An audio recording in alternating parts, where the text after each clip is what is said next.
kind of abuses this time skip mechanic. The Lord is generally going to be your carry character throughout the second half of the run, just due to the bonkers stats that they get from that auto level. And in the case of Edelgard and Dimitri, we set their goals to axe and flying so that they can become a Wyvern Rider because Wyverns are broken. But Claude doesn't have to do that, so, because he's broken. He's got the chin strap beard. That's all he needs. Yeah. Yep. I always loved it. Yeah, Claude has a number of things that make him just absolutely broken. He has close counter, which enables him to attack with a bow from right next to him. He also has pass, which enables him to move through other units without taking a movement penalty. He also gets plus 20% experience from his personal skill, I think, which he starts with, actually. Yeah. He has Bowfare as part of his class, which lets him deal plus 5 damage with both. He has 7 move right now, 8 later on, and he flies. Yeah, he's going to be pretty broken. Wow. Yeah, I definitely didn't realize how OP he was. So I will trade right here. I use Fail Not to reach 3 spaces, but now I do not want to use that weapon up. So I'm that is horrible strength. Oh. Joe, what have you done? It's because you benched me. You kept me level 1. This is your fault. It was all part of the training montage. Yeah, that's what we needed. We needed a training montage. Claude needs to do push-ups. All right, so we're going to be seeing another Gambit. Claude also comes with his own really broken Gambit battalion, which it uses Ashes and Dust. It is a 2 to 3 range Gambit that hits every unit within 2 spaces of the target. So all that group cluster of units you see to the right of Claude, they're all going to get rattled because it's broken. Yeah, I think it hits a total of, what, 13 squares? 1, 2, 3, 4, 5, 6, 7, 8, 9, 10, 11, 13, yeah. 13 squares. Wow. Yeah, and this mission is like where the rest of your class is kind of coming back. You're getting all your other units in, and Claude is just so crazy. We're going to finish it before we see any of them. Yeah. So one thing to note about this boss, where he spawns is random, whether he spawns from the top door or the bottom door. Thankfully, since we have Claude, we don't care. So, yeah. Clarus also dismounts there, because Claude, while he's bonkers, he is still a flyer, and archers will eat him alive. He probably wouldn't die anyways because he's so darn dodgy, but still, best to play it safe. Look at that. Oh yeah, this is the first time we've had this mounting feature in this game, which is really broken in this game because you can dismount and do whatever you want, or mount and do whatever you want, and there isn't really much of a penalty, so. So you saw Claude just totally dominate everything. That's the rest of the run. Yeah, basically. Even with good 24 strength. Hopefully it gets better. You have an energy drop, worst case, I guess, which helps. The worst case is I have to get the DLC item that gives you plus 3 strength. Let's hope we don't have to resort to that. So yeah, time skip. I have never seen Claude with this bad strength before. Well, I like did what I could, you know? Like that's, I show up and it all goes to crap. Yeah, we just blame you, so chat has all the rights to blame you. I accept it. Yeah, that makes perfect sense to me.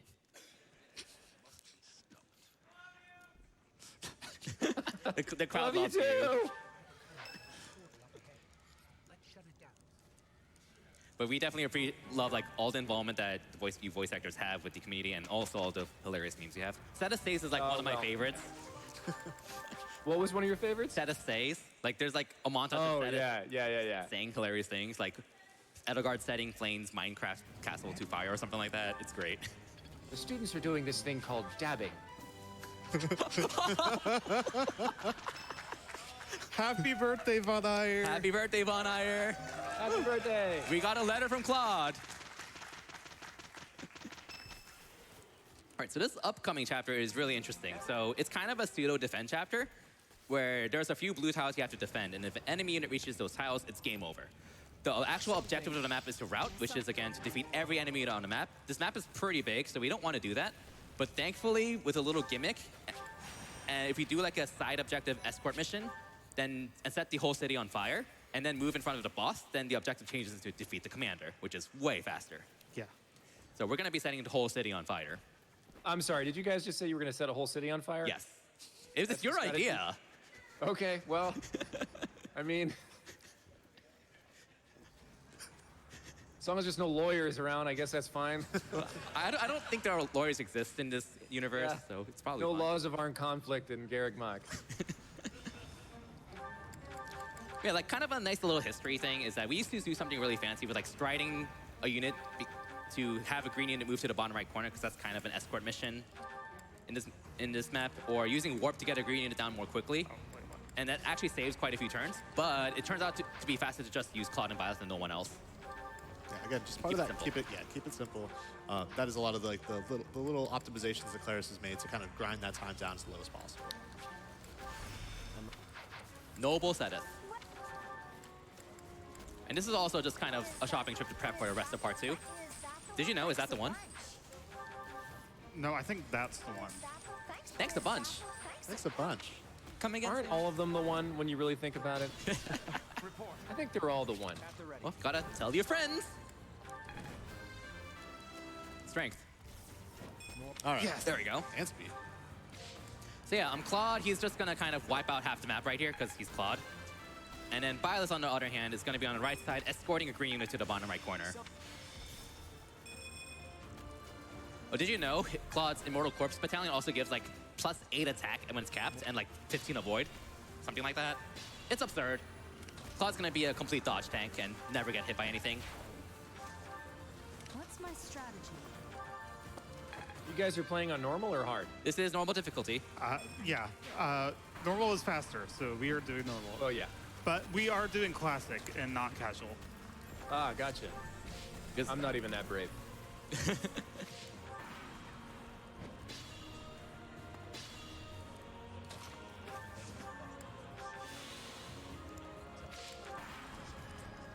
have any questions? I have a quick question, Joe. Shoot. How close to Claude's character do you think you are in real life? I think it was a pretty good casting. Yeah, Claude and I share a lot. I don't take a whole lot seriously, and we both went to military academies, so there's that. And yeah, just always ready for to joke, even in inappropriate situations. Such as when talking to Marianne, right? Yeah, such as when talking to Marianne. Strength. Probably don't enjoy letting towns on fire, though, right? So if you're really... What was it? You probably don't enjoy letting towns on fire, right? Well, no, that's where we do not share in common. I'm not much of an arsonist. Oh, So you don't share much in common with Rhea either. No, me and Rhea, Rhea do not share a lot. I rag on Rhea all the time in my stream, all the time. In fact, what's the Pokemon that looks like a pile of trash, like a green pile of trash? Carpador, I think. Carpador. Rubbish. Yeah, I named her Rhea in my Pokemon. I can tell we have a lot of Rhea fans in the crowd. I heard some reactions back there. She's okay, I guess. I didn't hear that. Someone said she's okay, I guess. Yeah, she's okay, I guess. Someone in Twitch chat just said, "My town is burned, so I'm burned." That's great. So if you're always the joyful, joking type, then how difficult was it for you to voice line your death quote? I mean, never mind, spoilers. Oh man, that was one of my favorite lines. It's such a great line because of who he is and all the things that he wants to do with his life. And it's cool to that was just a great line. It was really great, really good line. Yeah, it really hits you hard. That's one of my favorite lines in the game as well. As well as, hey, what are those big things? Yeah. What are those big things? I have to let that play out later in the run. Yeah, but we'll let it play out. So who's your favorite character other than Claude? Hopefully. Well, we're this'll help. That's a hard one. I'm a big fan of Hilda in general. Just like Hilda! Hilda! Hilda! at first I was like, screw this girl who keeps making other people do her work. But I don't know, like I use her in battle all the time and she just melts through people. That sounds like Hilda. Yeah, she's brutal and awesome. It's great. I don't know, there's so many to like. I like Ignatz a lot too. He's just so pure. Yeah. Who's in your main party in your playthrough then? I pretty much use just the pure golden deer. Sometimes I'll throw Felix in there. Oh, of course it's Felix. Everyone loves Felix. Occasionally I'll throw Sylvain in there if I want a sexual harassment lawsuit. Oh my god. You know, like all that stuff. So, but usually it's pretty pure golden deer. this is another keep it simple chapter. So we used to have like a big setup to move various units throughout the formation and kind of get the perfect gambit off to do this in one turn. But turns out taking 2 turns is actually faster. You just take 1 turn, move your units where you want them, get them set up, and Claude is just gonna go ahead and fly up to the commander here, and hopefully the damage is good. Ooh, okay. Yeah. All right. So he's managed to catch up an okay amount since. Yeah, I think 29 is the threshold to barely kill him with the Brave Bow. So Yeah.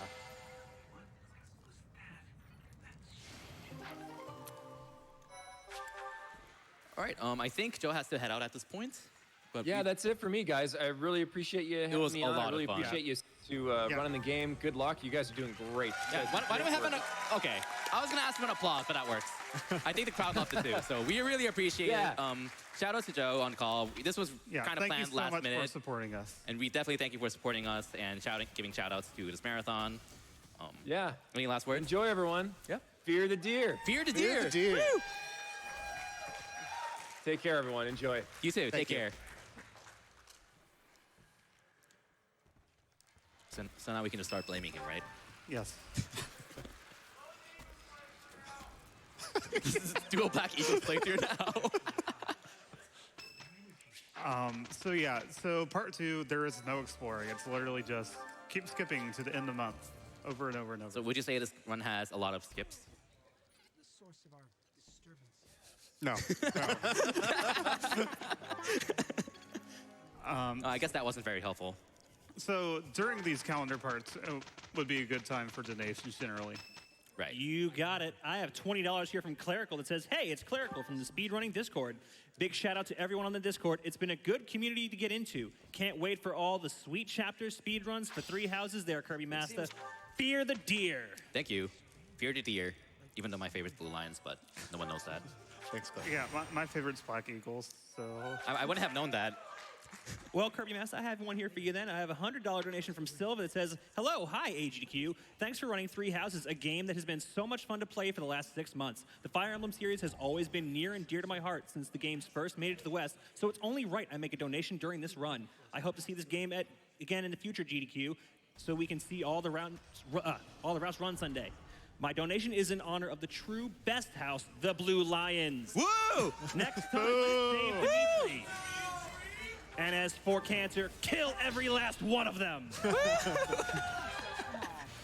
All right, so we're into the bridge here. This map is the same on both Golden Deer and the Blue Lions, and it's a kill the commanders map.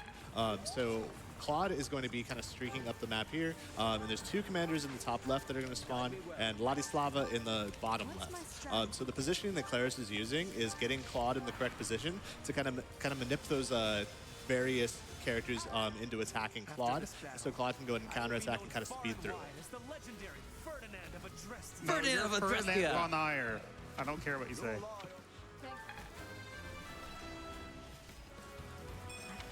Speed.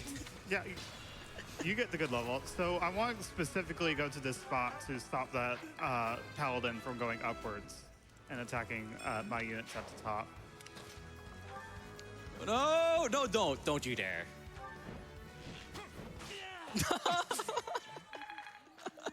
Retreat, Ladislava. Tell Her Majesty about this. We've already sent him. In that case, please, even if I die, you must protect this area. It's okay. We still have Biles von Ayer. Unlucky for him.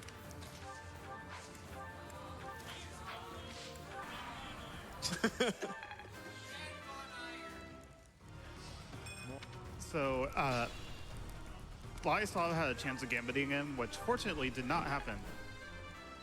Yeah, So this chapter can go very wrong if Ladislava just decides to gambit Claude over and over and over.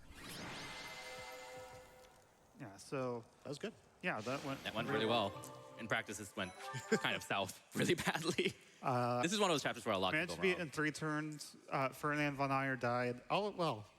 Yeah. Got time for some donations? Yeah.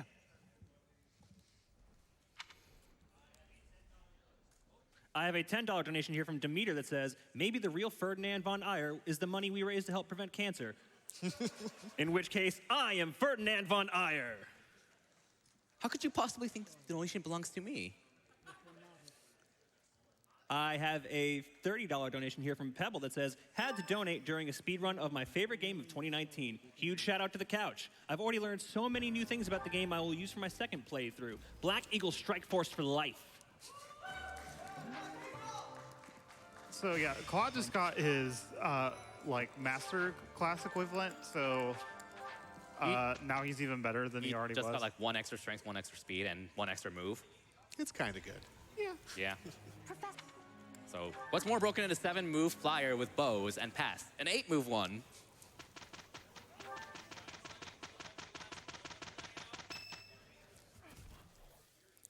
I think we have time for one more donation. Oh yeah, squeeze in a quick one.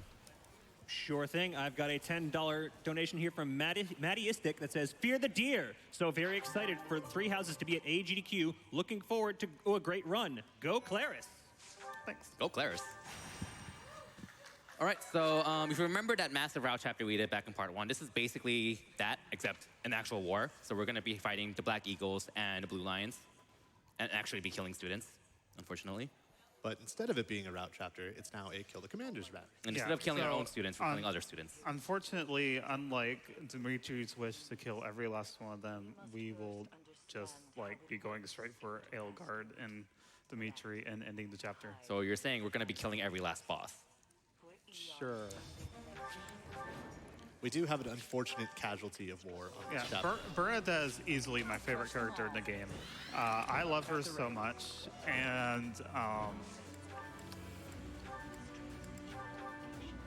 Said, stay back. I wish I could have at least died at home. Not in this big, stupid field. I'm sorry. We must be running to protect it, though. She gave me a brave bow, though. All in the name of speed. Let's make this quick. That Lysithea has crazy magic stat. Yeah, Lysithea always gets crazy magic. Like, she is really absurd. And now I want to gambit them, so they will not attack me on enemy phase. Nice. Thankfully, Petra didn't die. Petra is not having the death today. So yeah, this map is just completed by splitting up Claude and Violet to go take out the 2 commanders. And we also hit kind of a trigger where Dimitri will start charging towards us, along with his entire army, which is nice because it brings Dimitri a lot closer to Violet. Yeah, otherwise I wouldn't be able to reach him this turn without complicating things a ton. Okay. Sometimes things can go badly there, so... Hey, fail not. It kind of has spear range. Nice. And that's the chapter.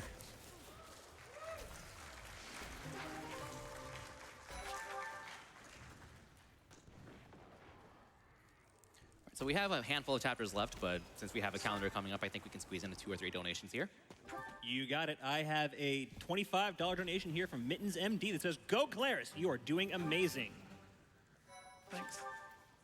I have a $100 donation here from PatPat1567 that says, 3 Houses was my first Fire Emblem game. I fell in love with it so quickly. This has been really fun so far. While my only house left is Golden Deer, I don't feel like I've been spoiled on the story, which is the best part of this run. You're welcome. Yeah. I've got a $50 here from Divide0185 that says, been donating every GDQ so far. Let's keep it up on one of my favorite games of last year. Spent a lot of time on this game, and after I finished one route, I decided to look up a speedrun, and it was like 2 hours. I was pretty amazed that it could be done so quickly. Put this towards the Pokemon Blue task, because more games can never hurt. Are there any incentives that we want to advertise coming up soon after this run? Let's see here. We have a challenge for the Sun and Moon upgrade to all bosses that has not been met. It only needs to hit $5,000, and we're at 4,200 right now. You heard him. All right, so this upcoming chapter is, I think it's the Death Knight one? Yeah. Yeah, okay. Where we have to beat the Death Knight and actually kill him, except not really. Yes, So, Claude just got bow crit plus 10, which, yeah, 10 extra crit is super useful. Especially when you hit 4 times in a turn with a brave bow. On top of Claude already having like some of the best dexterity and luck stats in the game, which gives more crit. I don't think his battalion gives crit. No, it doesn't. Yeah, It's just a void. I don't think so. I know Cetus gives like a lot of hit and a crit, but Claude's doesn't. But that's okay. His crit rate's going to be like 40 or 50. Yeah, so this map is kind of awkward because you have a split deployment. So Claude is going to start in the top right of the map, whereas the rest of your army is at the bottom right of the map. And your mission is to kill the Death Knight in the center of the map. So you would think you have 5 people in the bottom, you have 1 in the top right. Which one do you think we're going to use? Quiz time. At the ready. There's also an important item pickup that Claris is going to get here. Yeah. Onward. That's not right. Yeah, so if Claude wasn't already dodgy enough at this point, she's going to be picking up the Evasion Ring, which, when equipped, gives plus 10 avoid. So Claude's going to become even a better dodge tank. And with how the hit rates work in this game, plus 10 avoid is actually a pretty big deal because the difference of going from 30 hit to 20 hit is actually more like the chance of going from like a 25 hit down to like 10 hit because of how the 2 RN system works. Yeah, by the end of this, Claude is taking How's it been? 5 years? As antisocial as ever. He has not gotten strength in like. Well, there we go. Oh, okay. You just got to say it and you'll get it. Yeah. Exactly. We need more people raising those strength signs, evidently.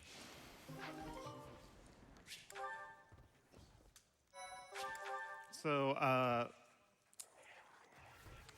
that just blew up. So yeah. Oh well. I mean, it's not as bad as setting that city on fire, I guess. I don't know. Yeah, this is when like the true villain of the story is kind of introduced for Golden Deer. Got that But for now, we're donation. still going to attack at a large, so. Yep, so we got time for some more donations. Yep. I have a $250 donation here from Brandon. It says, really enjoying this Fire Emblem run. Nice work, Claris and Couch. Thanks. I have a $10 donation here from Edelgard von Hrestveld. I dislike 2 things. The unjust crest system upheld by the nobility, the Church of Saros, and cancer. So let's beat both. I have a $20 donation here from Tau Manifesto that says, Fire Emblem has been my favorite franchise ever, and now that we have some of my favorite runners ever on the couch, with Joe on as well, I have to donate. Donation goes to Runner's Choice. And we can squeeze in one more before the chapter. Sure. I have a $30 donation here from Mochico88 that says, my wife and I are so happy for the run and are representing our favorite houses with our house shirts right now. I'm definitely excited that the best house won, so I can say, fear the deer. So awesome that Joe chimed in, by the way. We love his streams. Thank you very much. Yeah, so this is one of the most annoying chapters in the game because you have to defeat the Death Knight again. But this time, Death Knight is on a Stronghold tile, which gives him 40 more avoid. So Claude's hit rates are going to be not very good, so we're generally going to be relying on a crit to take out the Death Knight, because there's no way you're going to land all the hits. Yeah, this map was like a complete nightmare to route. The Death Knight in the middle is just completely juiced up. This is basically his final form. And then you have to take out Hubert, who is all the way on the south side of the map. So getting somebody all the way down this gigantic map is kind of a problem. So we had to kind of go back and forth with various warp strats, dance strats, etc. And this is the strat that Claris landed on, just getting that crit strat in there. It makes it a little bit more consistent, but as you can see, not 100% consistent. yeah, so I did manage to hit, which is good, but I didn't get the crit. So now I'm going to use the Brave Bow and hopefully hit one. Oh, nice. Good. So again, 33 hit is actually more like a 20% chance to hit, so she landed a 20% chance on the first 2 chances. Oh yeah, by the way, Claude has passed. So, Yeah. yeah. Whoop. So yeah, Claude is dodge tanking some more units here. He's basically solo taking on armies by himself.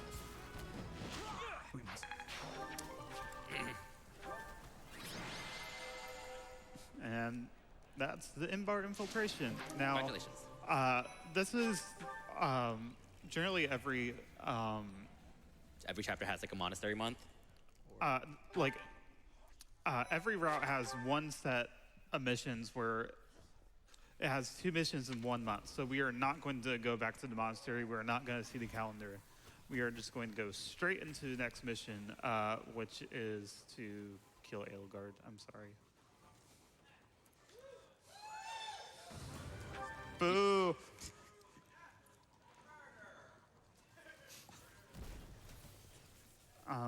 So Yeah, so this is an indoor map, and it's a pretty big map, and we have to kind of go all the way to the top to reach Edelgard. And it's also blocked by a door that we have to open. But thankfully, we have Lysithea with Warp to just kind of skip that and not have to bother getting a door key. Yeah. This mission, when done casually, just takes forever. There are enemies all over the place. You have to kind of navigate this little bit of a maze of a map, and taking out some of these guys is really, really difficult. I've So- seen some casual Let's Players just cheese this map on their first try because it's like It Warp, becomes, stride, dance, there you go. yeah, it becomes very obvious what you can do with those abilities.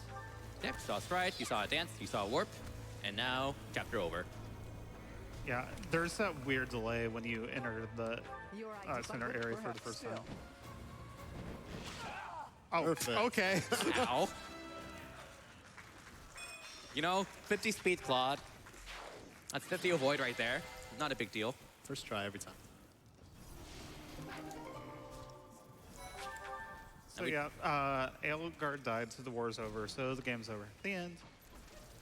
But wait, We haven't there's seen the more? game's final form.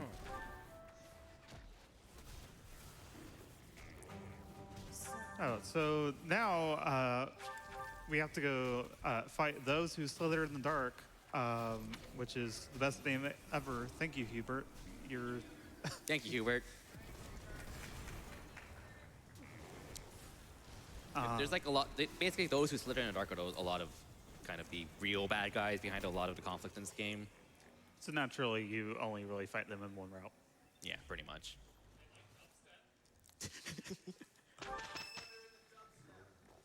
Those who slither in the dubstep. I like that. so I think we got time for a couple more donations while Yeah, we good time. navigate the calendar. You got it. I have a $25 donation here from Waifu Wars. It says, a Fire Emblem Three Houses speedrun?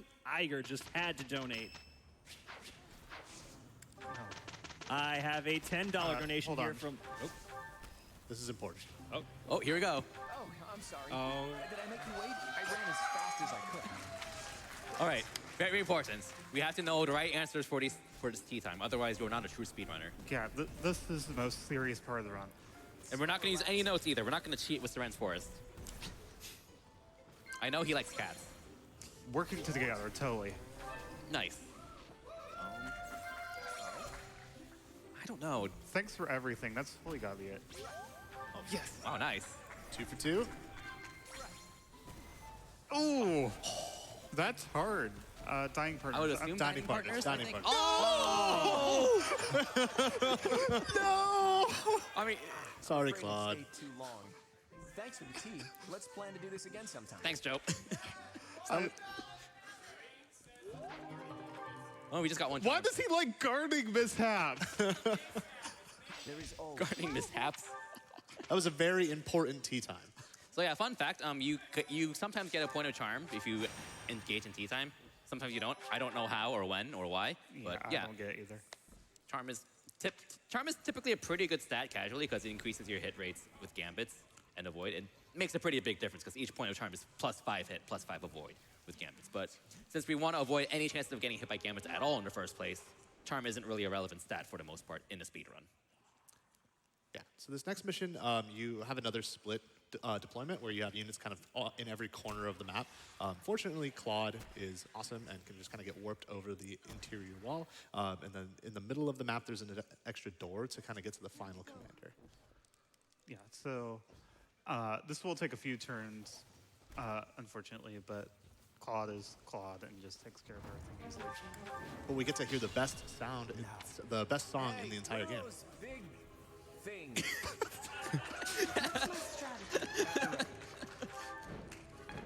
Are there any Lysithea fans?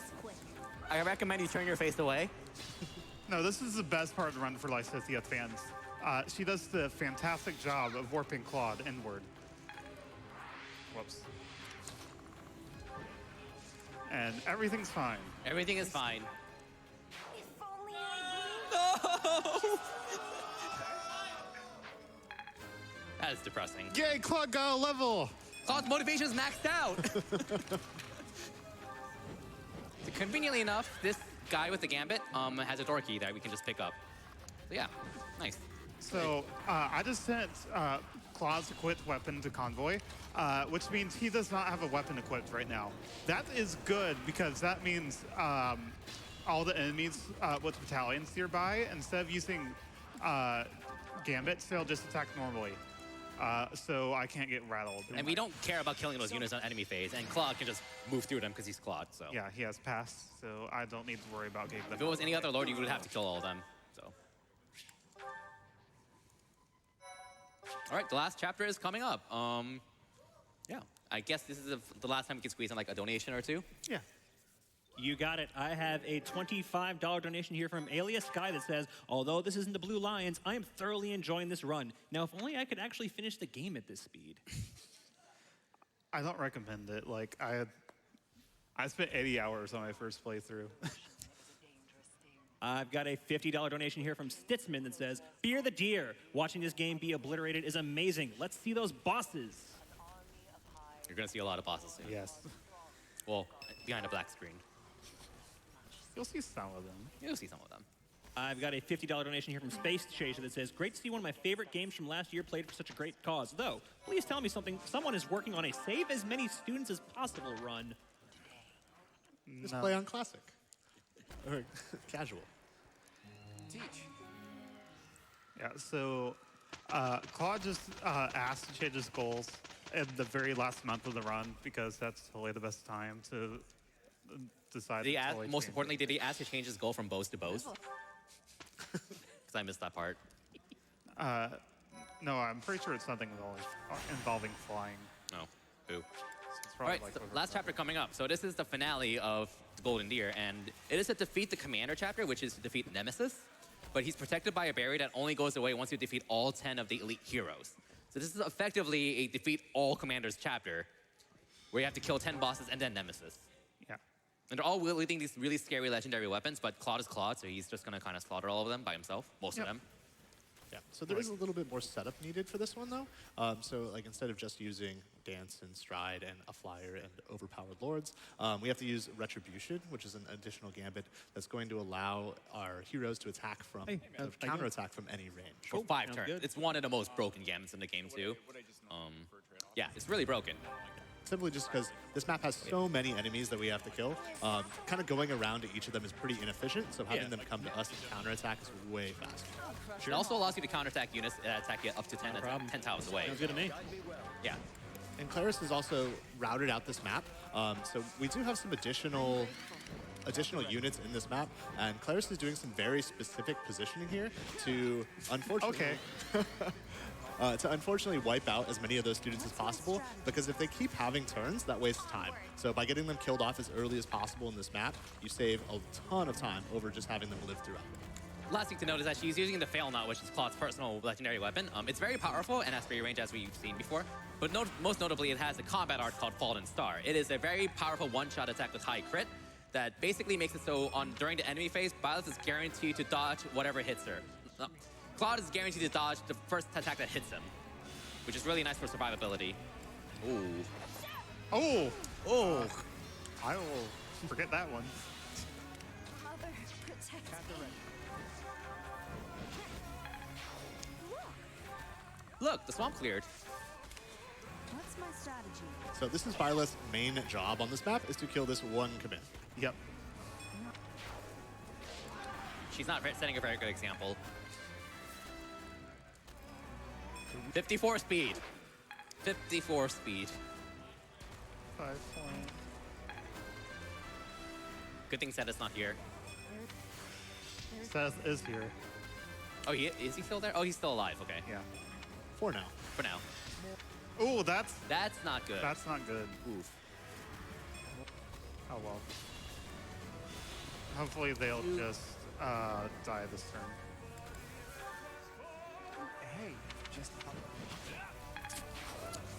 Why bother caring about his counterattack when you get a crit? And you can see at this point, Claude just has an insane crit chance. So using that is going to be very important. 43 dexterity, 31 luck. That's what? Roughly almost 40 base crit without any modifiers? Yeah. It's ridiculous. Very important to turn animations on for this. Yeah. Let's do it. No, this style. Thank you. Ball then start. Crit, crit, crit, crit. Aw. So this is important strat. I am specifically getting Nemesis off of his tile, and then I'm going to take it next turn. Assuming he's still alive, then. Yeah. There is a chance that Claude can just go ahead and crit and one-shot. Strategy in motion. Time will be coming up soon.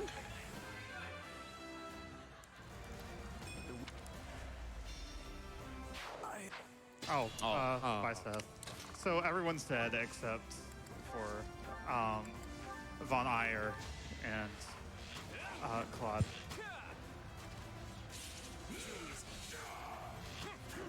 Oof. Yeah. Nemesis likes to dodge.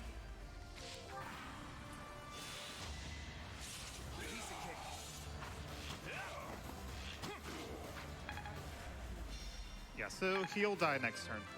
A bit unlucky, but whatever. Yeah, Claude just whittles him down over the course of a couple turns. Ooh.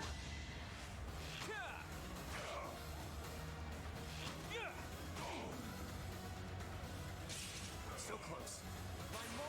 The moment arrived! Time will be on fade out soon. Yeah. We'll give you the time. What's your final level? More battles means Magic! More strength. She gets magic. And... that one seems. Time!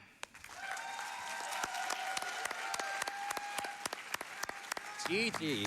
That is a very, That was very fantastic. good Golden Geosign. Yeah. Yeah, I'm really happy with how that run went. And again, shout out to Joe for joining us on the call. It was really fun. And Yeah. yeah, we had a really good time. So yeah, any shout outs you want to make during this epic cutscene? Shouts to all the voice actors for how crazy they made this Allow me to the fix fight. that. Shouts to the speedrun community. They've done so much work on optimizing the routes and everything. Really pushed it down as far as it's gotten, and it's been a huge help.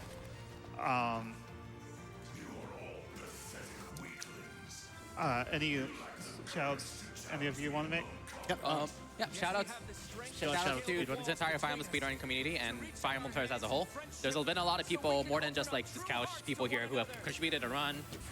I feel like if I start naming people, I'm going to forget someone, but Yeah. there's been a lot of people who contributed a run, whether minor or major. Every bit helps. Speedrunning is ultimately a collaborative effort to see what you see here today. And so we are thankful for every person who has helped with the routes. If you're interested in speedrunning Fire Emblem games, there is a Discord that you can join.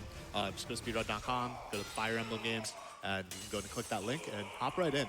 It's a pretty accessible game to speedrun, and it is definitely a whole lot of fun. Yeah, it may look intimidating, which there is a lot to know, but really, like, there's a lot of people available to help out, to give you tips and advice, and there are notes for a lot of Fire Emblem games as well. There is a channel for pretty much every Fire Emblem game out for speedrunning, so it's a small community, but it's cozy. And one final shout to Lucina here, who has done so much help in this commentary. Future historians will refer So to this day as the that's new it for us. dawn So of thanks everyone for having us. This was a fantastic run. Absolutely amazing run. GG, Clarice. Yeah. And shout outs to Ferdinand von Iyer. to you Yeah. now, Teach. Shout out to Ferdinand von Iyer, the legitimate son of the Iyer family. All right, thank you for that excellent run, Claris. That was great. Just want to get one quick donation in here. $1,000 donation from PM148. I was loving this Fire Emblem run, and then Lysithia died. How could you? All right, I've been Chris from Florida, and I'm going to play a Twitch ad and then pass this on over to Muffin. So thank you for having me, GDQ.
Good morning, good afternoon, good evening, folks. Welcome back to AGDQ, powered by Twitch. My screen name is Covert Muffin, and I'm going to be leading up the hosting station for the next run.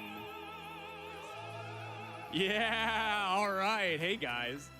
That being said, I am getting word from the people behind the scenes that we have an excellent interview with none other than Brian Otto and the Fun Cannon. We're going to be running a co-op run of Wolfenstein Youngblood just after this run, and that is going to be heading on over to Keyzeron. Take it away, man.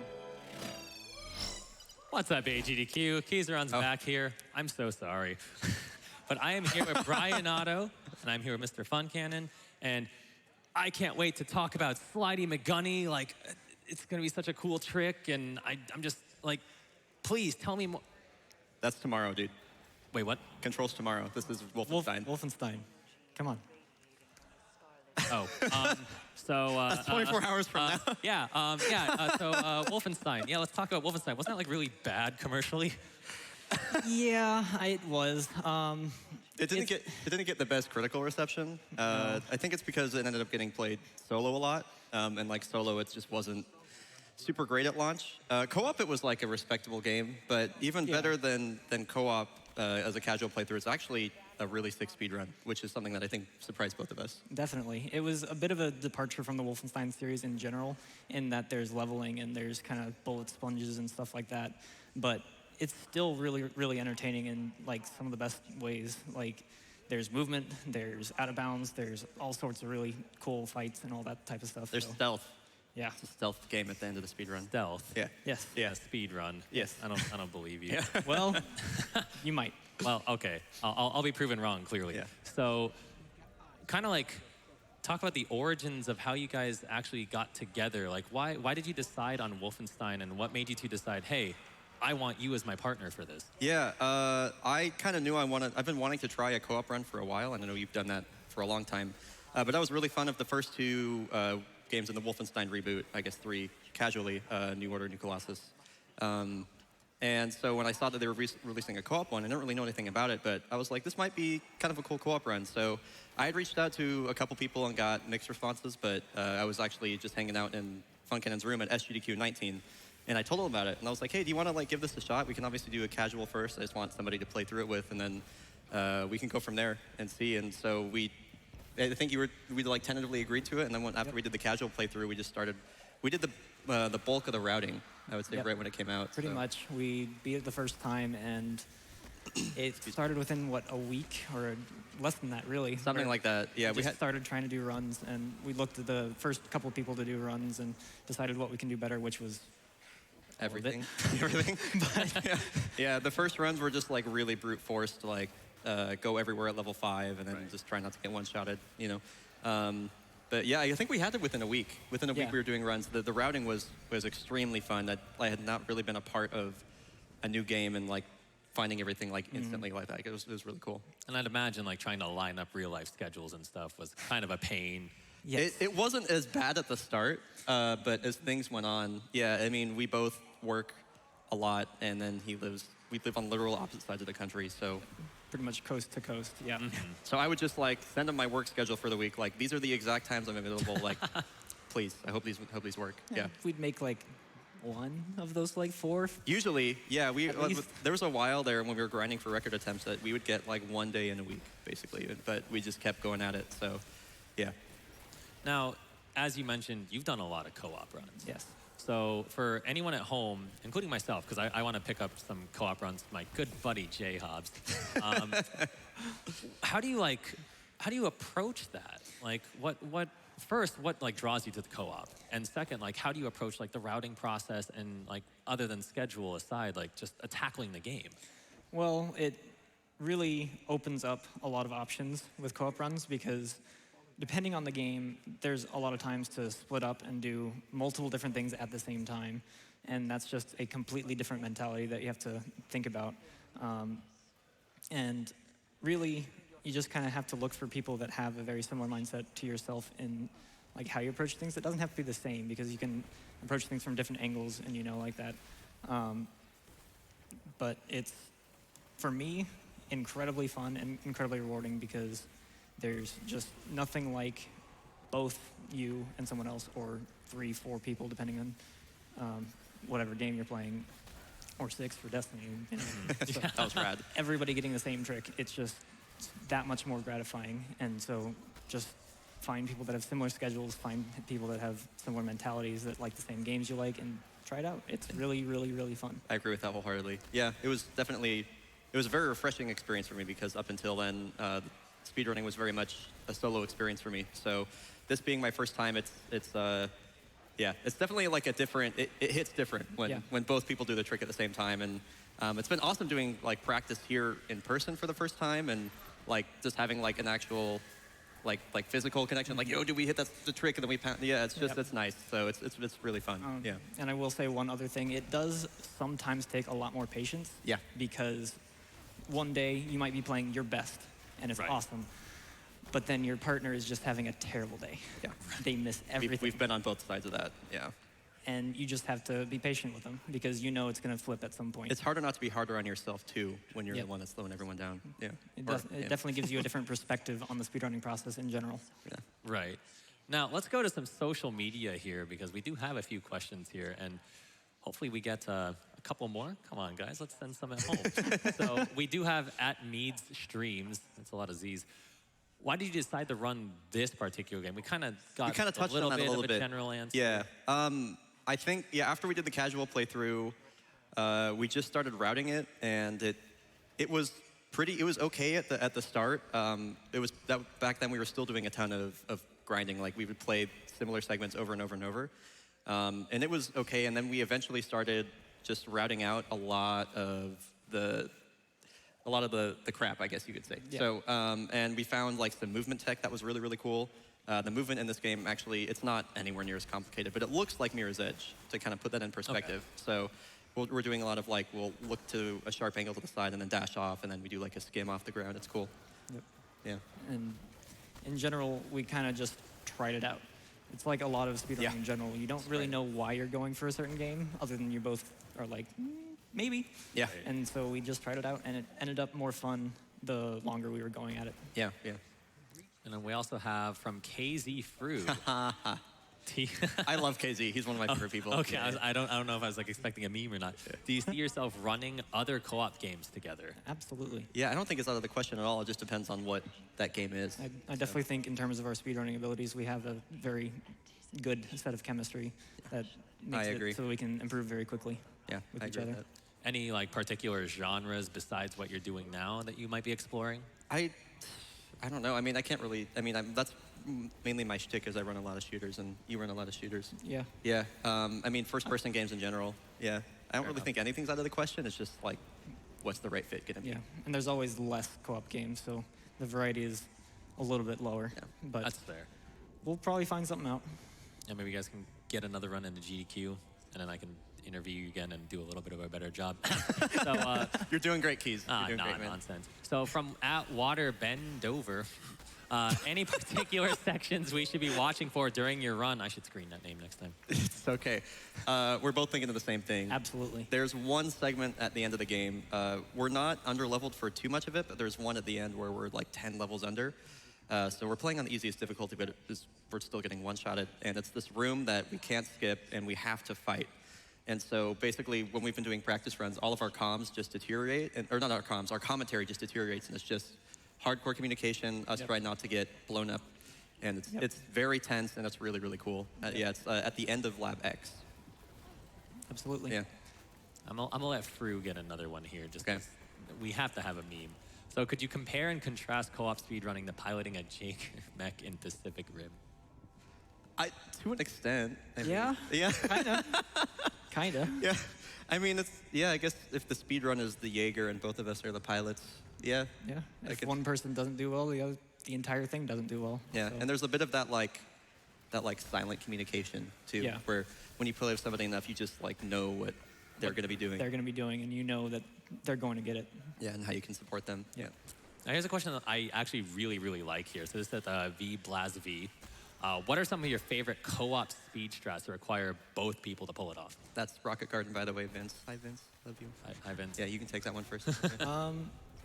Pretty much any of the transitions for like elevators and stuff like that, there's so much where you have to use the invincibility from one person or another to actually open the doors, and there's a lot of communication that has to go into those situations. Yeah, there's a lot of forced co-op segments in Youngblood, so to open these doors, both people need to be there to pull them open, but if only one person's on there, if they take any damage, they get pushed off. Yep. So there's a lot of coordination, whether it's like blocking shots or we have power-ups we can give each other that make us invulnerable temporarily. There's a lot of communication there, and when we get through a very difficult segment where there's a lot of enemies and we're taking a lot of damage and we just get through, that's pretty rewarding.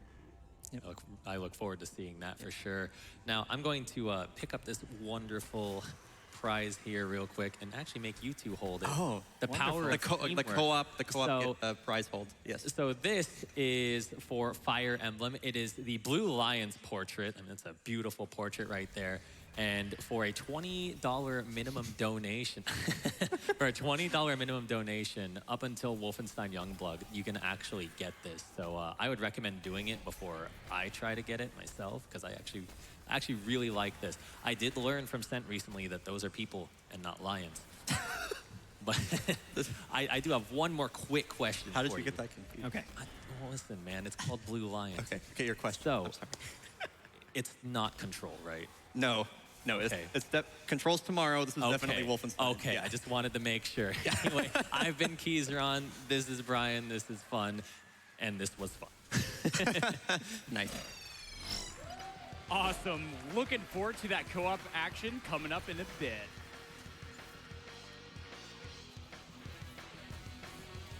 All right, that was an excellent interview. Thank you so much, Keyzeron. That being said, we're getting a lot of love coming in here from the donations. Thank you guys so much. So first we have $5 from Kits that says, this was a good week to be sick and off work. Here's $5. Thank you so much, Kits. Every single little bit helps. We also have $25 from Noel that says, first ever donation.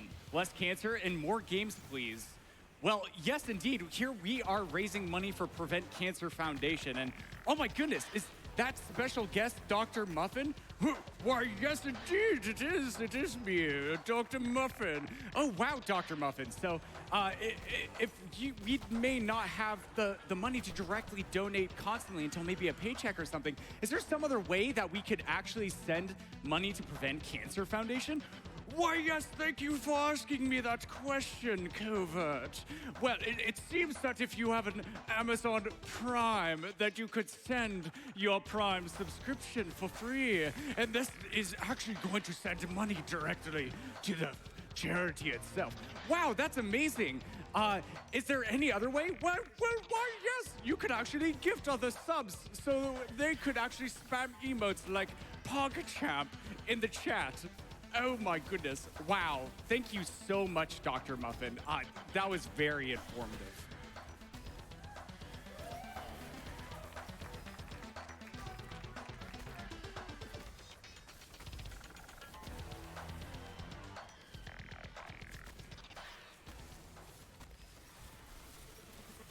That being said, we have some really exciting incentives to work towards.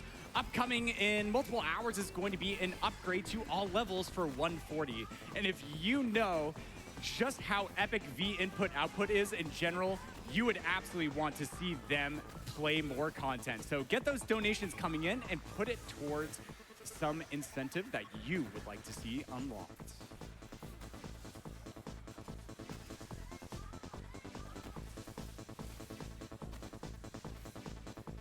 All right, I am getting word that our runner is ready, so take it away, Blood Thunder, with BioShock. Yo, what's going on, everybody? My name is Blood Thunder. I'm back for another GDQ appearance. This is my number 16 in my history. So glad to be back. We get to show off BioShock once again. And, I'm pretty excited. So don't blink or you'll miss it. All right, we're already at the credits. We're good. But, perfect. A lot of people know me from my streams and just GDQs over the years, so this look doesn't feel right. Just give me 1 second. Oh, nice. Ah, yes. Oh, yes, that is the classic BT. Yep. That feels so much better. You guys ready to go? We're ready. Ready. We've got some little sisters to save. So we actually start this game from a save file on the crash site, so it skips the intro. So time starts right after we load in. Thank you. All right, 3, 2, 1, go. Woo! Woo! All right, let's go. And we're off. Making good progress already. We're just gonna swim through this fire real quick. You know, a little skip, a little damage. It's all right. And we get this beautiful scenery of a lighthouse. There's always a lighthouse, always a man, always a speedrun. So yeah, we're just gonna casually make our way in here, and we don't have too much to do in the opening, so we'll have some fun stuff coming up. But a couple things to get out of the way. You may realize as we go on, you may have some questions. This is the original version of BioShock and not the remastered. The remastered actually fixed a lot of the stuff we use in the run. We also play on easy because the damage on hard, if you try to just run through it, is pretty insane. So we're just gonna make our way through the dark down here and get to our first little skip. One of the greatest openings to a game ever, so. The greatest, if you ask me. Yeah, it's pretty. So we're just gonna jump out of the bathysphere as we hit the lever, and that's gonna put us on top. So right now we're outside of it, which you can't move, you can't do anything, but it does save us 2 seconds, and I'll explain that when we get to the end. But because we have a moment, and it's kind of a GDQ tradition, I think, to get a selfie with the couch. Let's do it, dude. Sounds good. So most people just take a selfie with the couch. Oh. But they don't get the host in. Everyone loves Mr. Covert Muffin. So Yes. please come on over here. All right. Yay. All right, backup couch. You got to make some noise. You're on there too. All right, I think that's good enough. Hell yeah. Thank you so much, Mr. Muffin.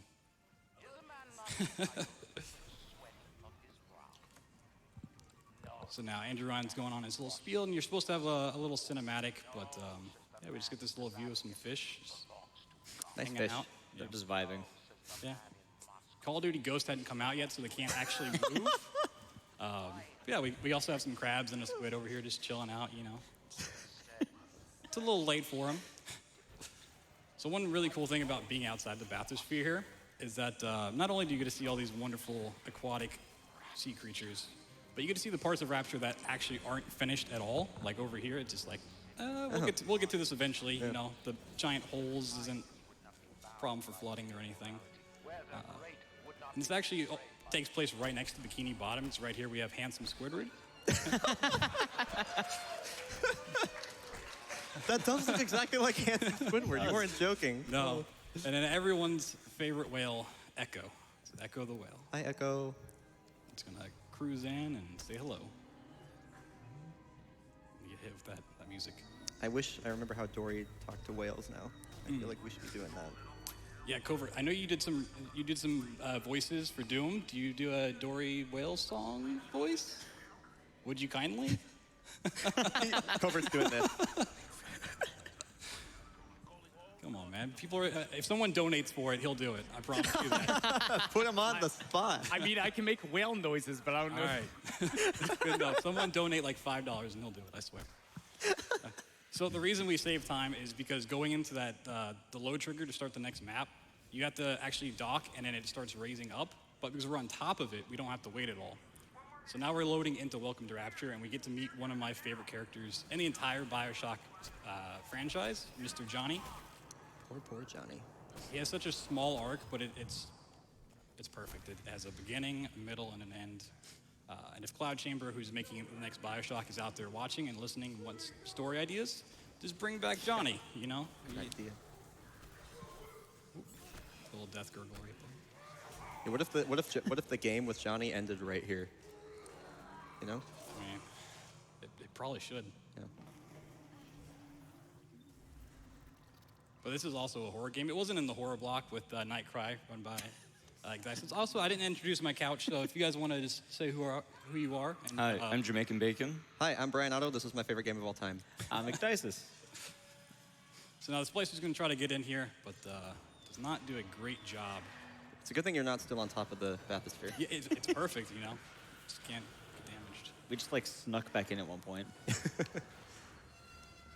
So a weird thing's been happening that I didn't realize it happened before. We'll see if it happens today. So normally Splicer just runs off, but sometimes she'll just fade.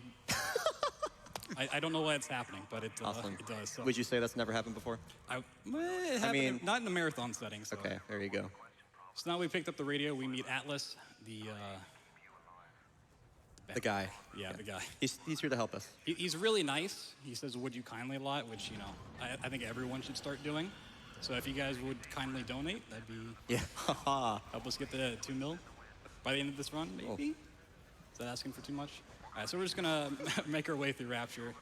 We're going to pick up some weapons here, and then we're going to go straight into a very crazy trick that everyone always asks about, so I'm going to do my best to explain it.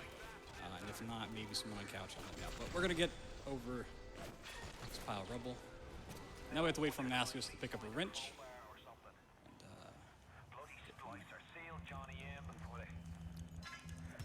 So we're actually going to jump into the very left side of this couch to try to manipulate the splicer to come closer, and he didn't, so that's cool. And the reason we need him to come closer is because once he dies, this debris just falls out of the way. So this is the trick. We're going to hit save, and while it's saving, we're going to hit use and the menu at the same time, so it buffers them to go on the first frame. And once we've done that, we can make a save. The reason we're doing all of this, and we're going to hit another pause menu so we can load it. The game right now wants to put us into the cutscene for Electrobolt because it needs to be in this very specific spot so you fall down. But because we did a save load, we can actually gain the ability to jump back, which, because it wants to pull you into that cutscene, it takes away your ability to jump because once you're in air, it can't actually pull you to that spot. So by just jumping away, we can run away. Do you bind scroll wheel to jump for this at all?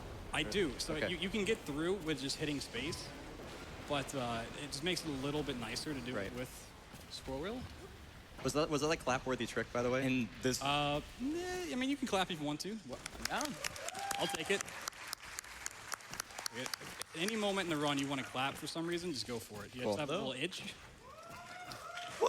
Yeah! Bioshock, dude. So currently, this is also allowing him to skip the intro cutscene where you get Electrobolt, and you can't actually proceed that normally without Electrobolt. So he just kind of has it, and you don't see the little sister walk up to you, and you don't see the big daddy there. Yeah, there's a pretty long cutscene. A lot of people ask, does this actually save time? So, that cutscene is whole very jumping long. thing. This is a little tricky to get in because your head just needs to bash there. Now we have art time, so we're just going to draw a pretty picture while we have a moment. This is Pictionary, so if you know what it is, just go ahead and yell it out. It's a little dark. It's a dog. No. Is he a dog? Maybe. Is it Johnny? It's what I view Johnny in my heart. Okay. I actually couldn't tell what it was. Nobody can. It's an original Bloodlander, that's what it is. Is it a banana taped to a wall? You tape bananas to walls? I know we're roommates, but that's a little weird. So we're going to grab this pistol out of the baby carriage and try to get around. So this is kind of hard because anytime you touch the floor, or if you happen to run into something like this party hat, the game will pull you back. So if I just stop moving together, you just go into the wall. It's also pulling him in the direction of the original cutscene. Yeah, not just backwards. So once we go in here, we're going to do another save load because we actually get stuck to this wall. And it kind of happens to break the next cutscene as well. Rad. Silas is going to come in and be like, hey, would you kindly put away your weapons and watch this cutscene? And we just say no. I really like incorporating the slide into the movement. That's cool. Or into the movement forward. I mean, if you have to go that way, you might as well. There's really no reason to jump away. Yeah. But now we have to do some combat, which becomes really annoying. So we have to jump around the whole time. So once we go down here, we need to kill off a couple waves of splicers. So these guys are easy. It's a little shock. We need to hit this trigger. Ooh. And then this is the hard one. So we missed the first shot that just runs away. There we go. Good shot. Nice shot, dude. Let's clap for that. Yeah. I have a little practice. Trying not to go overestimate, you know. All right, so now we need to wait for 2 more splicers to come down, and as soon as that's over, we can proceed on. So would you kindly read a donation, Muffin? Certainly. Well, there are a lot of whale noise donations. Yeah. We'll start off with a $250 donation from Ariel. That says, hello, AGDQ. Yes. I will donate another $250 250 if Muffin reads the next 5 donations in whale voice. What have you done me? So we actually did a trick while Muffin was doing that. Yeah, so there's just a bug that was left on that door in development where you can just shock it and it'll open. This little hack here will always be the same for us, so we can just kind of just a simple hack there. Now we're in medical, probably the hardest area to get through perfectly. So we'll see how it goes. This is where Dr. Steinman does all his surgeries. And if you've played this game, he's a very creepy and delusional man. We're gonna come up here and activate a couple levers, grab the machine gun, proceed onward. This is where we get the 2 plasmids that we're gonna use for the entire run. Sadly, we don't get the bees. I know everyone loves the bees, but okay, is that what people are gonna yell now? All right, so now we're actually into medical proper. We're gonna pick up a few more supplies along the way, and we're gonna make our way to the internal flame, which is where I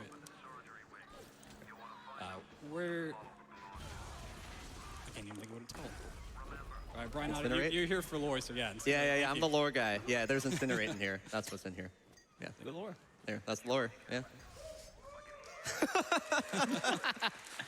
Clapping for Bioshock lore is probably the best lore you could clap for. It's pretty good lore. Yep.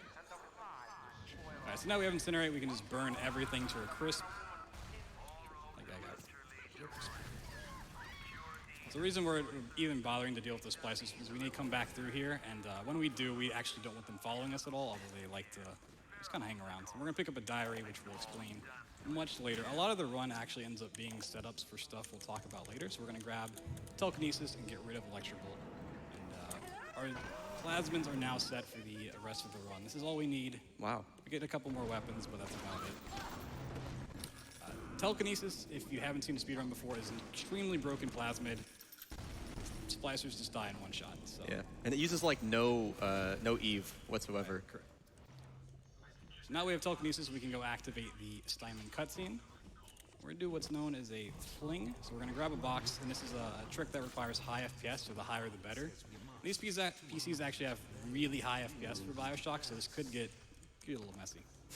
But we're just gonna jump, use telekinesis, and die. So yeah, that's a little higher than I have at home, but yeah, clap for that, yeah. Dying is pretty good. Okay, so was the death intentional? No, that was not. Okay. Well, we clapped for it anyway. Yeah. It was a good fling, though. Yeah, so you usually like hit the top of that wall and then you can fall down without taking too much damage. But because these PCs are a little too good, thanks. Typically, you're looking for around like 300 to maybe 600 tops. 1,000 is a little overkill. Yeah, and these are i9 2080 PCs running a game that came out. It was like 2000. Well, I should know this. I'm the lore guy. It was 2007, right? It was 2007. You told me. You studied it very well. So we shoot this little robot down. It opens the gate early. We might get a boost here. Nope. All right. So medical's not going terribly great for us so far, but as long as we get this, I'll be happy. The general idea here is that he's going to hit Steinman with his bullets. If he does, he can actually interrupt the entire speech he gives here about being beautiful. Yeah. It requires pretty precise timing and aiming, and sometimes things just go flying off. So you could just get the gates open a little sooner. Hey, we get to listen to them talk. It didn't look like the object went in the direction of the crosshair anyway. It was weird. Yeah, it's a little. Oh, hello. Oh. The ammo box is a lot more straightforward with the throw, while the trash can will just bounce everywhere and hopefully hit him. So the reason we have to kill him is to get the key off of his body, which opens up the exit. And now we're just going to stand in a very particular corner because this will activate a respawn glitch when we die. Respawn glitch means, well, we died before, so it probably actually won't work. We skip this little animation. And the whole trick with the fling before is to actually skip this Vita chamber so we can do one less death warp. But essentially now we're going to keep using Incinerate to actually die so that we can go back to different Vita chambers and get earlier in the level. So now that that's explained, would you kindly read some more donations, please? Certainly. We have lots of love coming in for this run, man. We have $20 from Mott that says, well, noises. Doesn't get old. Yeah. I'm gonna try and like take these out really fast. We have $5 from Garrison that says, "Let's hear some wonderful whale noises." And then we also have $100 from BMAC that says, "He asked so nicely." And $5 from Steve Rad that says, $5 for whale noise? You've got yourself a deal, fellow. I'm so sorry. All right, we're out of medical, the hardest part, so the rest of the run should be nice and easy. Going into Neptune's Bounty, things aren't as crazy and delusional, but we do have Peach to get through. The game kind of throws a couple bosses at you real early. Not really too tough. So now that we have the diary, that becomes very, very useful in Neptune's Bounty here. But we're going to pick up some supplies and get ready to take on a Big Daddy. So we need to kill this one off. There some barrels and then just gun it down. Wow. Yeah, they get shredded pretty quickly on easy. So we're actually going to rescue her. We're not going to harvest. And we don't do this for the Atom. The only reason we save is because it's a faster animation. This actually allows a different trick to work, and I don't know why. I don't think anyone really does. So the splicer in the room coming up, their hitbox is already loaded in the ceiling here. So we're going to try to hit the splicer, and then if we can, hit it again. Okay. Nice. So there's two different ways that can go. If you get both hits, then the quest to go get pictures for Peach activates almost instantly. But because we only got one, we can go for this little backup fling, so if this one kills us or not. Unfortunately, we have to use a barrel for this, and the barrel's like the roll. Okay. And currently the gate hasn't actually opened for him to just walk to it. Nice. Very nice fling. Yeah. Bad. Yeah, the barrels are always really hard to place down the right time because being in the wrong spot. Like Thunder mentioned, they can roll away, but that was really good. They really like the rolls, so I'm surprised that went as well as it did. So now we're on the quest to go get a camera and take some research photos for Peach. You know, he likes researching splicers. I don't know what he's researching. There's a little trick if we get super lucky, I mean incredibly lucky, we can get... Oh, hello? This game does have a little bit of lag here and there, and it always finds the worst moments to pop up, so things skip like that, it's not a big deal. So we have to get 3 pictures of spider splicers, and we just got 1 up in that room. We're on. I remember this always being like one of the hardest parts casually because you had to like go deep into these areas, but might be a little bit different in the speedrun. Yeah. Yeah, Bioshock really likes to show you what you have to do and then like hide it away behind different quests. So these splicers are right at the entrances, and you're not supposed to have the camera out and know that they're there. So it's like, oh hey, here's a spider splicer, Nice. Go follow him. Yep, that's the entire mission. So now we can go back. We need to watch our health a little bit because we do generally want to use death warps to get around. A little safe. But you need to die in certain spots to go where you need to. And always just stacked incinerates. So Atlas is just talking about stuff that we don't care about. I care about it, CT. He's the lore master. So now that we have the diaries and we're going to try to go into the fisheries, we're just going to open up our menu real quick, play a diary that we've picked up. We can skip over the radio messages because there's actually 2 different types of dialogue. There's radio messages, which are the different NPCs talking in the area. And then the game's like, oh, this is important, you should listen to it. And then there's diaries, which are the extra lore, you know, Brian Otto's favorite stuff. And those aren't so important, so... It's a cool strat, though. Yeah. There's actually some other properties that we'll get into later. So we did a little trick there to keep the grenade launcher a little early. I'm just trying to advance the dialogue a little bit.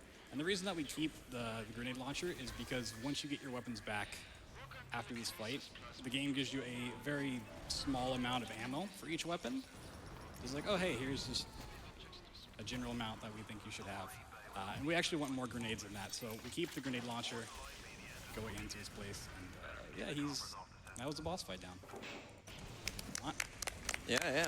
I also love how it just gives you the shotgun. Yeah. I was wondering when we were going to pick it up in the run because you skipped that long segment back in medical. It just decides to give it to you. Yeah, the game's just like, oh, these are things that you probably should have at this point. So yeah, that's whole Neptune's Bounty. Going the Smuggler's Hideout, very easy stage.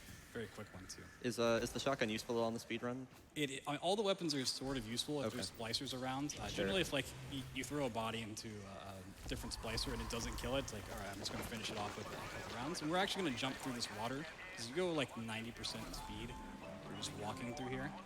Try to get a little boost off this rock, see how that wants to work. Nope. Oh. It did boost. Maybe later. A little baby boost. The boosts are a little finicky. Sometimes there's boosts we'll get into later that we actually try to set up and go for. There are some that you can just get. We tried one back in medical and it didn't work. So don't know if we'll get them today. Not to mention with that hill, it weirdly just slows down your speed if you try walking up it. So ideally, you either want to jump or get the boost, as you saw there. So we're going to do something very much like the electric bolt cutscene we did before. So we're going to get this to a U state. We're going to hit quick save, and while it's saving, we're going to hit use and then hold back.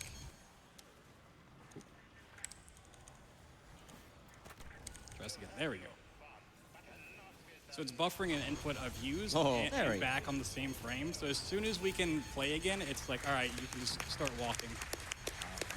So can you like get close to Atlas down here? We can. No. But first, we need to just kind of throw this over there. Oh my God! Here's Atlas. I'm happy we saved his family. Yeah. Moira. We're saving the little sisters. The family.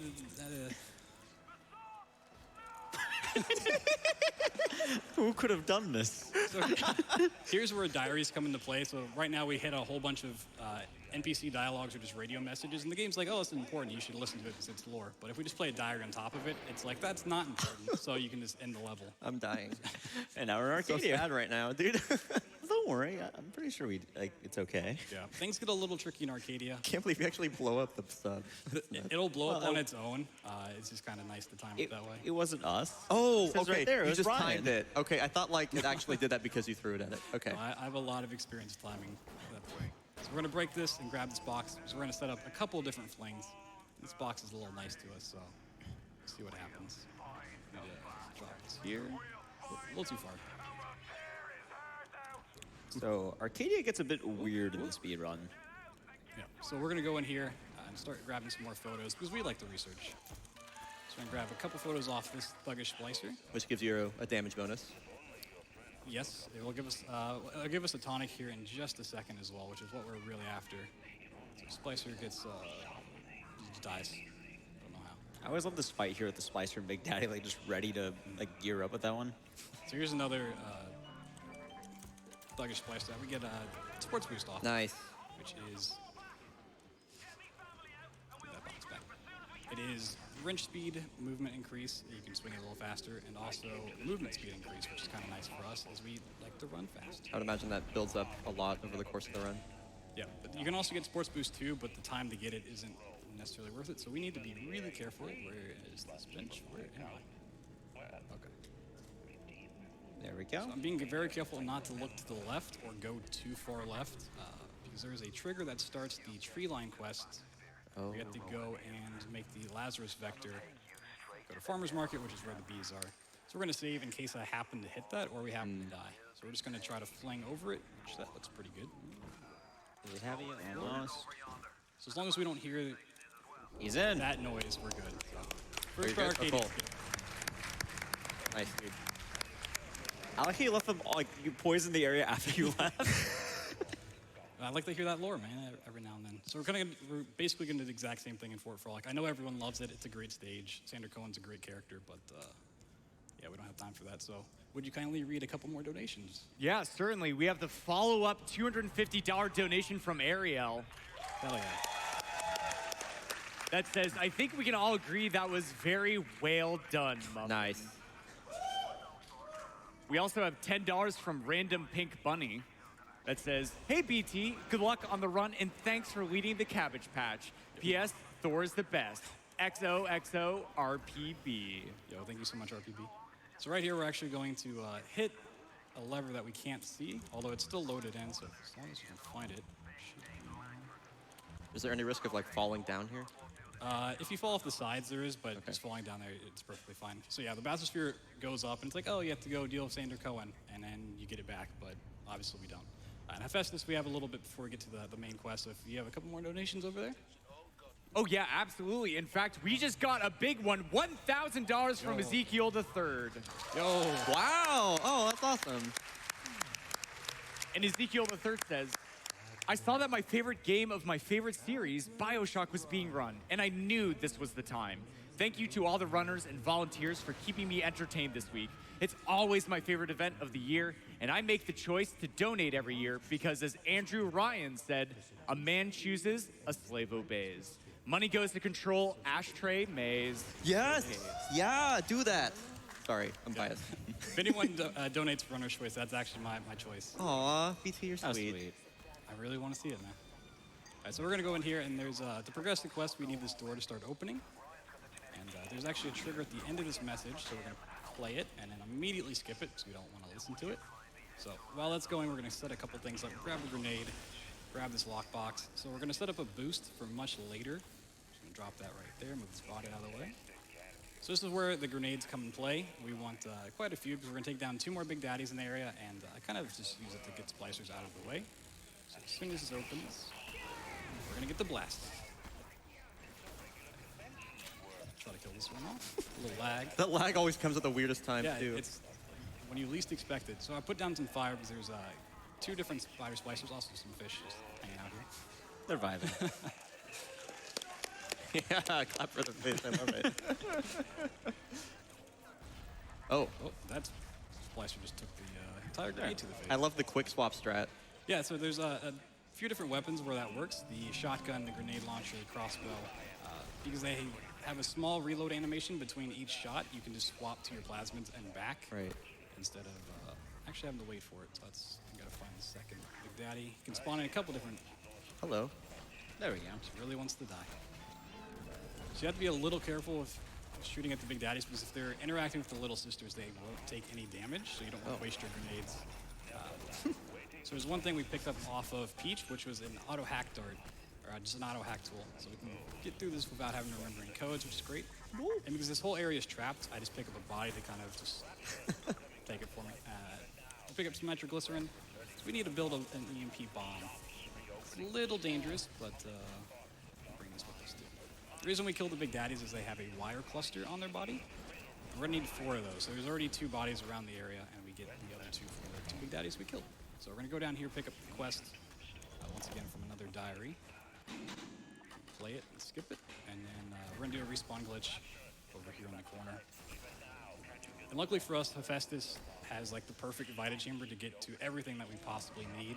Oh, that is perfect. So we go right back up here, take out that splicer, and we're gonna set up another fling this way. She's crying, it's a little sad. But, Wait, are you just gonna leave her? She's just in awe of the run. Oh my god. So we don't actually need the add-on, so she just gets to live. Perfectly fine. Okay. But she won't live well. Until the end of the game, where we're through them. So there's our next set of wire clusters, and we're gonna go all the way back to the Vita chamber we just came from by doing a respawn glitch at the top here. Those spider splicers are still alive. All right, we have to remember that for when we go back through. So the thing with setting up flings is you kind of want the item to be in the direction that you want to face. So napalm can be a little bit tricky. I know a lot of people like to use the machine gun rounds, but those are awful. You should never, ever use them. That's now one hot take. It's style. All we have to do is grab 2 more wire clusters, which are the 2 Big Daddies we left down in the bottom area, and this can of ionic gel. There's a fast way down. So this part, we can start building the bomb, and then we're going to do another respawn glitch to get back up to place the bomb. So, quick. And every time you go into a new level, you have basically 1 set of invincibility frames. So if you get down to like 1 HP, you won't take any more damage for a while. But if you've done that once already, and you get down to 1 HP, it'll just kill you straight off. So you kind of have to keep that in mind if you take a lot of damage. We're going to fling up on this rock, jump on top of whatever this thing, and jump through the core, and skip having to raise this up. Oh, that's sick. Doing some quests that I kind of forget. called. But we do another respawn glitch, get back up, because as I said before, the game really likes to be like, hey, here's the exit to a level, or here's the quest. Go do all this other stuff and come back. So the quest exit, the level exit is at the very beginning of the map. Shouts to the fish again. Very calm. We're just gonna get back through here, try to go for this boost, see what happens. Let's try it again. Got Nice. a little bit. Okay. Nothing amazing, but it works. So we're not gonna go say what's up to Andrew Ryan. Got time for a quick donation over there. All right, sounds great. Well, we have $10 from Dissidents383 that says, "Fuel for the run." Thank you so much, Distance. So once again, we just do a little diary skip to get past the exit there, and we're going to start abusing it in the opposite way now. So we're going to trigger Hephaestus to load, which is the level we just came from, by playing a radio message, which is NPC dialogue that the game thinks is important. So it's like, oh, you want to go to Hephaestus? Well, you just have to wait until that's done.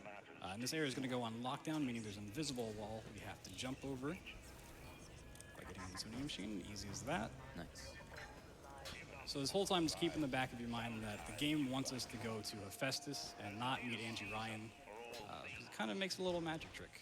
But we need to also open this door. So I need to be careful not to play a diary, or we will warp out.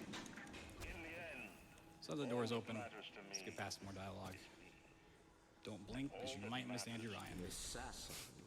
Goodbye.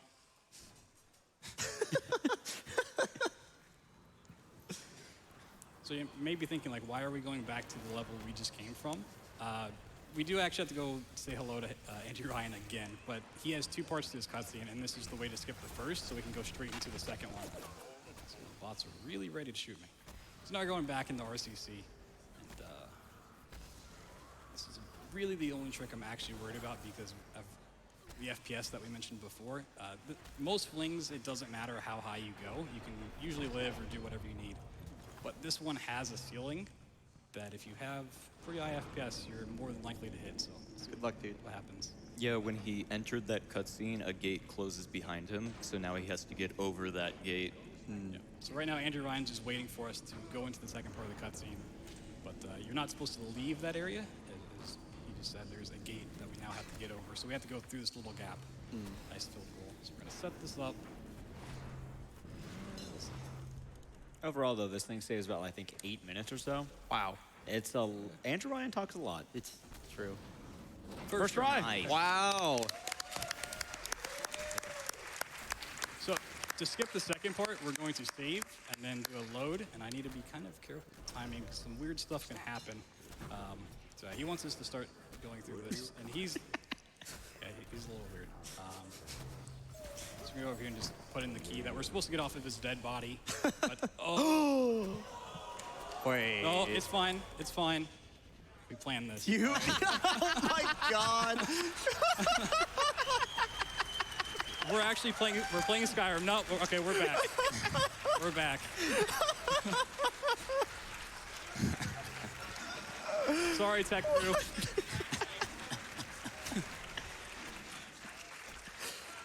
So, I don't even know what to say to you right now, dude. What is he doing? I'm so sorry, tech crew. So he's still going through his little cutscene. There's one little thing I want to show off with this. Usually he gives you the club and you're supposed to kill him. And a lot of people think you can only use your plasmids or your melee weapons, but no, we have both. You can actually just put this on our other guns too. So a little fun thing you can do. And he's just gonna he's getting into a fight. But we have to follow the little sisters and go into the last part of the game. I can't believe he did that. He kept talking about he had a surprise. He did. Was that, dude? For the record, none of them knew about it. No. Even when I was doing practice, I didn't show that off at all. So. Yeah, he would literally stop at Hephaestus. He was like, that was it. So now that Andrew Ryan is no longer with us, Fontaine reveals himself as the bad guy, and he's like, oh, I've been controlling you this whole time. You're a 3-year-old genetic super mutant baby. The lore gets really weird. Yeah. It gets really good. Really good. You're playing as an actual 3-year-old, though. Yeah. So Tenenbaum's going to help us remove the coding from our head, so we're going to skip past a couple things of dialogue here using diary messages. gonna steal some candy from a child because it's really Still easy. laughing about that. I'm sorry. Same. And because this kind of takes a while for them to get going, we have time for a couple donations. With Great. family. Yeah, sounds good, BT. We have $50 from Lifelike. Hey. That says, instead of Bioshock, what if there was a game called Cabbage Shock? You play as genetically enhanced cabbage stuck underwater. Shout outs to Lifelike. We also have $10 from Thorcat that says, go Blood Thunder, love from your cat. Aw. So I'm pretty sure that's my mom donating. So Aw. shout outs to my mom. Shout outs to BT's mom. Hell yeah. Stays up every time I do a run. That's so cute. That's wholesome. They never read her donations, so I'm glad that happened. So, the Little Sisters are the only ones that can open these doors. It's really poorly designed. That Rapture has so many doors that only Little Sisters can open. But now that they're open, we can continue on. And Frank Fontaine, who was Atlas, big twist. He gets real aggressive and tells us to go get stepped on by a Big Daddy. It's kind of rude. And we're not going to do it. So let's crouch under here real quick. And once again, this level is going to tease us with the next map really early on. Like, oh, go get the first dose of Lot 192, which is the item you need to remove the control. So once again, we're going to let radio messages play and hit the trigger for the next map. So right now, the game wants to load in. But as long as we keep radio messages playing, we're actually going to play a really long message here. The game won't let that happen. So as soon as we're done with what we're doing, we can just warp straight away, skip having to walk. Get that crossbow. It's awesome. And luckily here he talks for infinite, so it gives us enough time to get across the level to get what we need, and then we can play another diary when we're ready to leave. Yeah, because that message is so long, by the time we've gotten over here, where we have to do some other diary skip nonsense, we've hit a whole bunch of triggers that will then continue the quest line. As a note, though, the next diary is actually one of the most important in the game because if you mess this up, you will go back to Apollo Square. So we're going to play a diary, which has the trigger for the next part of the quest, but we need to play a radio message because, once again, if I just let that play, we would warp back. So to get that trigger, we have to play it and skip it without leaving the inventory, and then hopefully I can remember this code. It's pretty easy. It's like 5744. Look at me, dude. I'm smart. Can I get a high five? Hell yeah. So usually alarms are kind of sketchy in this area, but only if you get it in this next room. So we already have an alarm, it doesn't matter. But if the camera up here happens to catch you, it'll lock this door until you either clear it or pay money to clear it. So luckily, we don't have to deal with that. Once again, splicers are going to follow us. We're just going to hit the floor with Incinerate. Whoa. Look at this. It's great there. So aggressive. Bears are the best animal. They're so cool. I mean, I'm kind of a fan of fish at this point. So here's, Hello. Here's the Lot 192. A little bit more lag, and then once we have that, another magic trick where we just warp away. That's awesome. That's rad. A side effect of the Lot 192, because people get really confused, when we load in and we have Winter Blast, or I guess Security Bullseye, I know Winter Blast here in a second. So we didn't pick that up, and we also don't have our Incinerate and Telekinesis anymore. But the Lot 192 triggers an effect where, a little boost off that, nice. The game will just give you random plasmids. It's not random every run, but there is a sequence. Get some extra. How do those boosts work? Is it just like weird collision or? It's based on the collision checking, and if the item is close enough to the wall, you can kind of collide like close enough with the wall, so you're just kind of smushed in between them, and then it tries to correct you, and you can jump at the same time, and it will just push you out. And some walls are like angled a certain way where you don't even need an item. You can just kind of run into it. Gotcha. Place down a target dummy, so we lost our Winter Blast. This is going to keep the enemies off of us. And there's a really cool thing with target dummy that helps out in the run. We can actually... There we go. We can place it in front of a door, and it's going to start opening it for us, which is really cool. Oh, that is cool. It's a little small mechanic that's not useful for most players, but for us, it's very nice just to have the door open and waiting. So here's our second dose, and it's going to clear off the random plasmids and give us 2 that we want back. We die on top of this drill, which is, I believe, Su Chang's body. It is Su Chang's body, yeah. yes. going to do a respawn glitch and get us a little closer to the exit, and then we can just run all the way to the end of this map. So would you kindly read some more donations? Yeah, certainly. Well, off on that note, we have $500 from Star Mannequin. Shout outs to you. And they have to say, would you kindly keep those donations coming? Nice. We also have $50 from Rogue Dark Jedi that says, what's up, GDQ? Had to donate while BT running Bioshock. Good to see you here again. Cheers from the Cabbage Squad. Thank you, RDJ. So we're going to jump down this elevator shaft. Oh. You can only do this on easy. It saves about 7 seconds. If you're playing on medium or hard, the fall damage is just too much and it'll kill you straight off. So we picked up a couple extra med kits along the way. Now we can just go ahead and end this map. Coming up in Point Prometheus, which is the next map we're going to, is a very infamous skip if anyone's ever watched the Bioshock speedrun before. But luckily, Fontaine is really, really nice. Not only does he say would you kindly a lot, but gives you a lot of different chances. So we'll see what happens. He's also now spliced up. He's been clean for a while, but now he's super strong.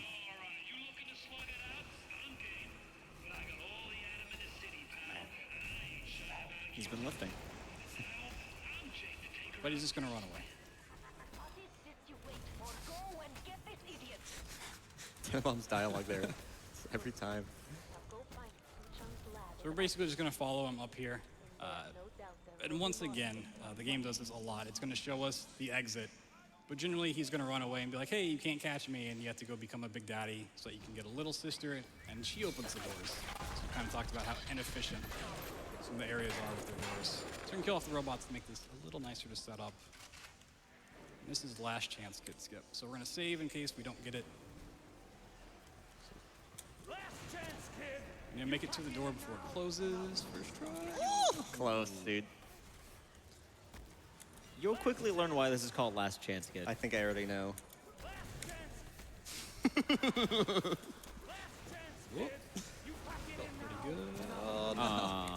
So here he has to actually prevent the game from locking him in place by jumping over the thing that locks him in place. This looks really hard. It is. If you get first try, really like the first one usually kind of gives you a little bit more momentum, and then the later ones could be a bit tougher just to kind of get that root position. And this skip, I mean, I would imagine just based on the casual playthrough would save. Oh, there we go, nice. Awesome. He just disappears. That has to save like a lot of minutes. So that skips The entire quest of becoming like a big daddy where you pick up all the suit parts and it's like go around 5 with item grabs. Yeah. It's pretty long. So this is everyone's favorite part of the game. It's where you basically just escort a little sister on the map. But how much effort has been put into finding a skip for this level? Because I would imagine like it must be such a bottleneck, right? Yeah, there's been a lot of theories, but because we need the little sister to open the doors, there's not really any way without just physically clipping through walls. Wow. And this game's pretty good about not letting you out of bounds. And when you can get out of bounds, even then it's not useful. As you may have realized, we haven't gone outside the map at all. Right. So I'm actually running back into this door because it's to manipulate her to run.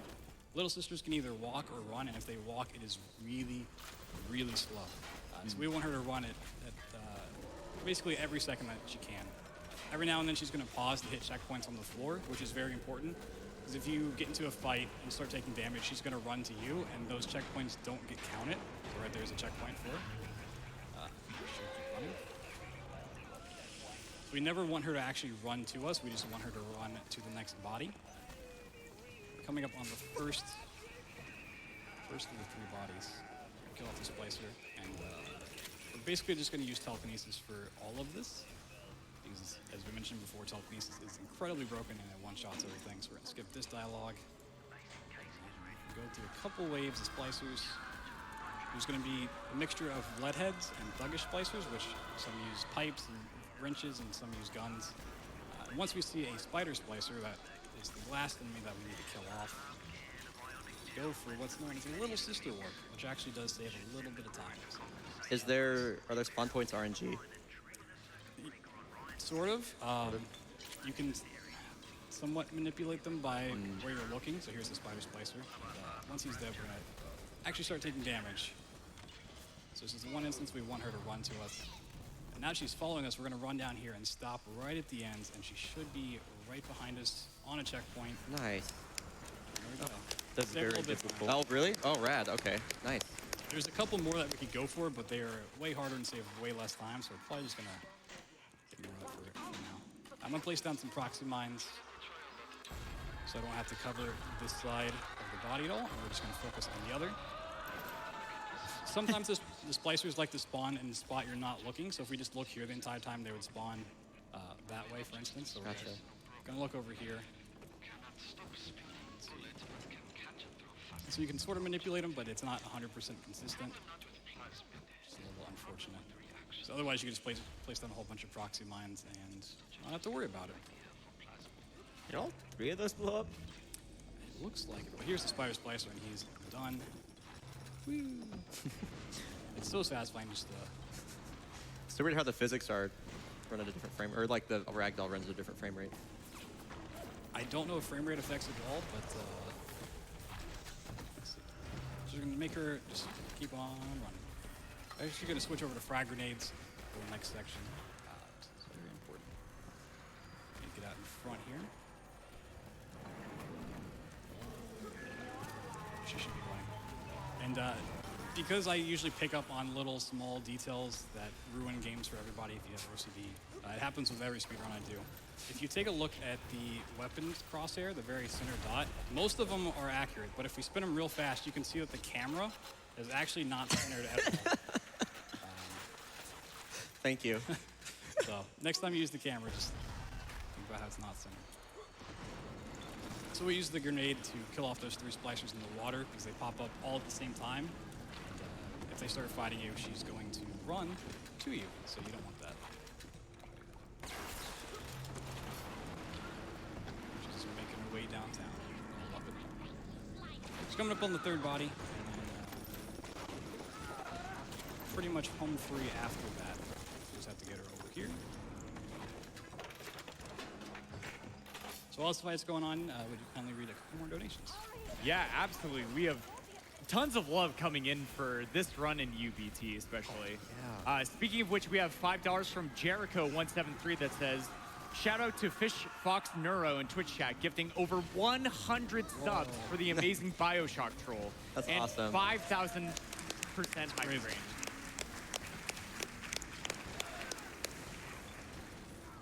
We also have $50 from Brief Warden that says, Blue Screen Troll earned $50. Well played, BT. And just so everyone's aware, because people still have comment on the last time I did this at a GDQ, it was a cutscene edit. It didn't actually blue screen. It wasn't actually Skyrim. A little modding that happened. It's very easy to confuse. I still get comments every day about it. So she's running. This is what we like to call the Kool-Aid Man fight. We just bust in. Oh, yeah. So as we use the trap bolts and just hot swap real quick. That's awesome. I found that independently in like my recent casual playthrough of this game. That's not part of the lore. Can you do that?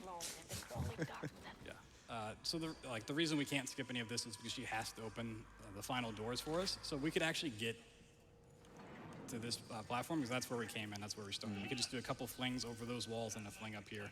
But she has to open this for us. So in the meantime, we're gonna go here and grab her little pet. You know, it's nice. Oh no. But I think she's earned a pet. We're gonna make sure we give it a bath. The thing is, if you're gonna have a pet, you gotta take care of it. You know, you don't want to be like your favorite Twitch streamer and just throw it around. So we're gonna make sure she takes it with her. Oh my god. We're gonna live happily ever after. You know, she doesn't have a big daddy anymore, but she has a cat. So. All right, so that's the last main level. We're gonna go deal with Fontaine now. He's a little bit of a jerk, but he's not too bad. At this point, he's gone full splicer, and he's just hulked up. We're still a big daddy, so we never actually got the big daddy suit. The game's like, oh, you did it, so here you go. Here's this nice overlay for you to enjoy. So just gonna make sure everything's kind of reloaded. We only really need the proxy mines and one other weapon. I like to use stole tip bolts. Some people use regular grenades. It's kind of So we're gonna wait for this to go up. It's gonna make a hard save for us, and then we're gonna do a little fight, a little dance with the devil, if you will. Sorry. So another thing I'd like to point out that kind of ruins things. Usually when you stab Fontaine, he has like an animation of moving around, but the first time he doesn't, so you're just like dragging, but usually, you're just dragging a needle around through his chest, and it looks really, really painful. So 3 proxy mines is enough for 1 wave. Oh, that's sick. So we're gonna use that to clear off his first 2 waves, and then much like the Kool-Aid main fight we did earlier, we're just going to hot swap the crossbow and take down his 3rd phase. Wow. These phasers are actually supposed to be like themed, like he's ice in one and fire in another, so you're supposed to use corresponding plasmids and weapons and a whole lot of stuff that I'm sure is in the lore and it's great, but we don't have time for that. So time's coming up here. Just a second, and time. Nice. Great run. 49.59, dude. I didn't go over estimate? No. Sub 50. Starting a trend. So now the little sisters come out of the woodwork. So like, oh, he helped us, he saved us, he gave us cats, and I can't believe you beat me.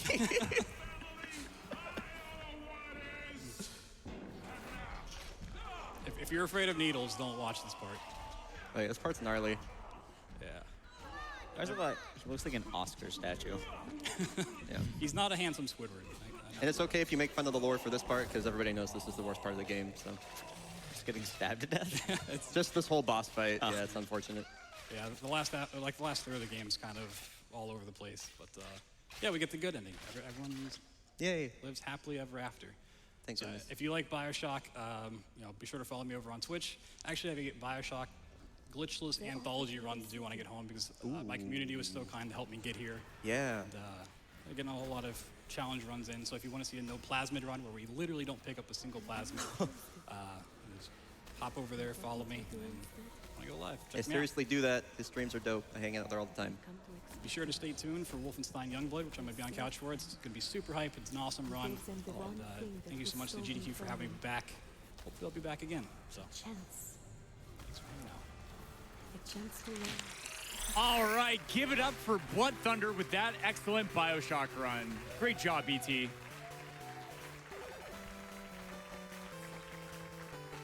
Yes, and hype indeed, because that Wolfenstein Youngblood run by the Fun Cannon Brian Otto is going to be coming up just after they finish setting on up.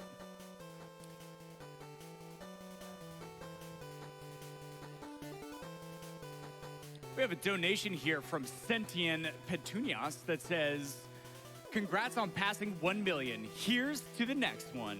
Thank you so much for that donation. We are so hype here as we're going into the final weekend of the event, especially with so many great incentives for you indeed to unlock to extend the marathon. If you unlock the 140 upgrade to all levels incentive, then that indeed does extend the duration of the run for more awesome speed content. So get those donations coming in. We still have about just over 3,500 to go for that.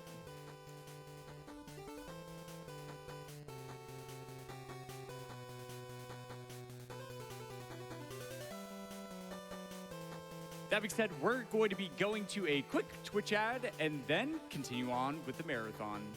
See you soon.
Welcome back to Awesome Games Done Quick 2020, coming to you live from Orlando, Florida, benefiting the Prevent Cancer Foundation. Founded in 1985, PCF is a U.S.-based nonprofit organization with the mission to save lives across all populations through cancer prevention and early detection. By focusing their work through research, education, outreach, and advocacy, their vision is to stop cancer before it starts. And you can find out more information about PCF at preventcancer.org. I'm Prolix, and I'll be your host through Wolfenstein Youngblood here, an any percent co-op run by Brian Otto and the Fun Cannon.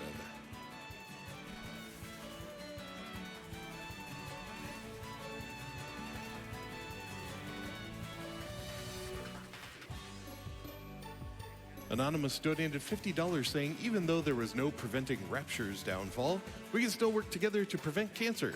Donation goes to Runner's Choice. Thank you for that.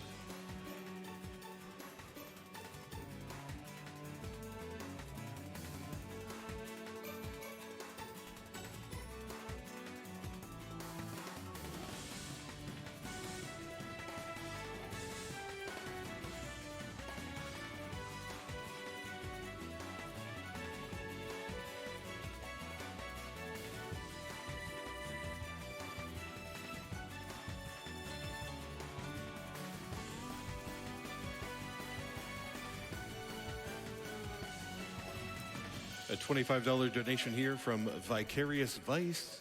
I think Andrew Ryan made a mistake when he allowed gun ammunition and substances that give people superpowers to be distributed in vending machines right next to each other.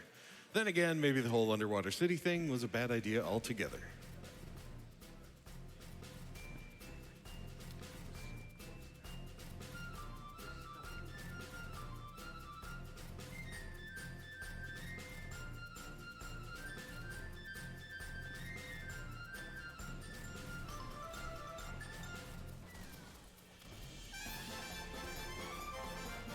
We're still setting up here for our next run, Wolfenstein Youngblood by the Fun Cannon and Brian Otto. Let me tell you, I cannot wait for this one. I'm so excited. Huge Wolfenstein fan all my life, from Wolf 3D all the way through like some RTCW multiplayer and the latest, most recent games. At home, I definitely have the replica BJ Blazkowicz bomber jacket. So awesome. So I'm going to have a lot of fun with this, and I hope you'll stay viewing. Consider donating if you like the skill that these runners are showing off. Join me on this run. It's going to be a great time. Speaking of runs, though, and there are one of our runners, Brian Otto, he does have Control coming up later in the marathon as well. Yeah, some hype for Control. A great game from last year, very recent game. And just wanted to let you know about a bid war out there for that. You can choose the language of the audio for the Control run, and Brian Otto wouldn't mind if you donated toward French. Just throwing that out there. That's a runner's favorite choice. Get a little... They know what's up. Yeah. We'll get. You may be able to hear some fun little ayos in the run if we have French. So, I'm just throwing that out there. Blasted Foot 86 with a $200 donation. Thank you so much. They say, I unfortunately missed the Destiny 2 Last Wish run, but I can't wait to watch the run on YouTube. Oh yeah, that is unfortunate. You know, I was on the host mic for that one as well, and it was a fantastic time. I think I can sum the word up with, wait, do you want spoilers? Okay, mute the stream if you don't want spoilers, Blasted Foot. But I can sum it up in 3 words, 2,000 voices. Okay. Now, anyway, check out thegamesdonequick.com YouTube. You can see all of our runs. We're uploading them as rapidly as we can, and it's a great place to catch anything you missed live.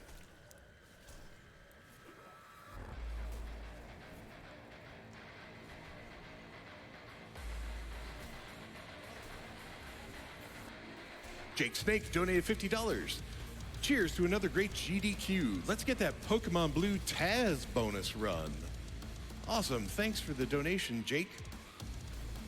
Yeah, our bonus game incentive is open right now. Pokemon Blue, a Taz run, a goal of $175,000 to be able to see that bonus game.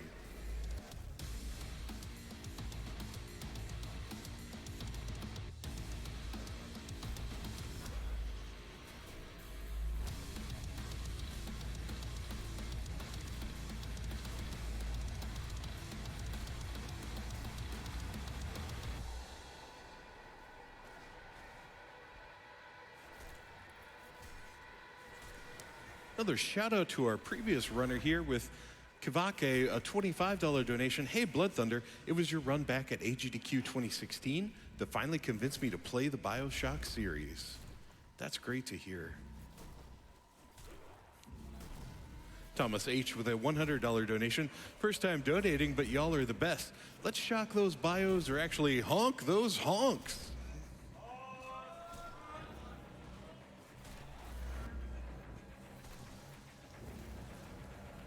David Pittman, a $451 donation. We all make donations, but in the end, our donations make us.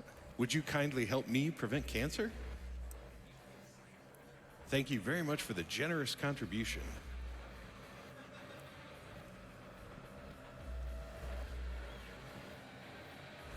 $25 from Morgan. BioShock, more like BioShonk.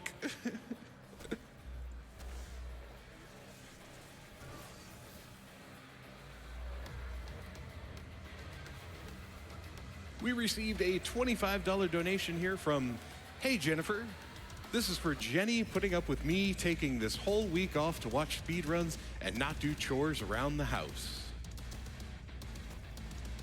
So you heard the apology here first, Jennifer.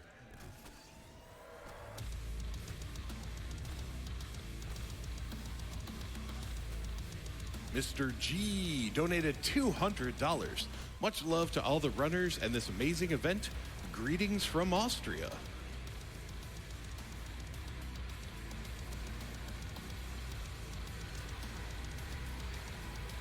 Epic Name donated $25. First of hopefully many donations this AGDQ. Thank you, Epic Name. And yeah, here's hoping. Donate early, donate often, I always say. But yeah, remember, when you go to our website, gamesdonequick.com, and donate, all of your money does go directly to the Prevent Cancer Foundation, the wonderful organization that we're benefiting here today and all throughout this week during our speedrunning marathon.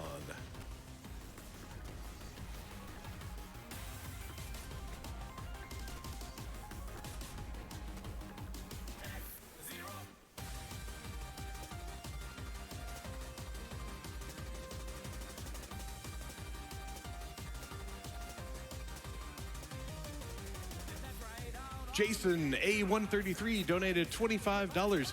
Here's another $25 donation. Shout out to Floppy-Eared Hat Girl. She's been there in the front row all week since I've been watching.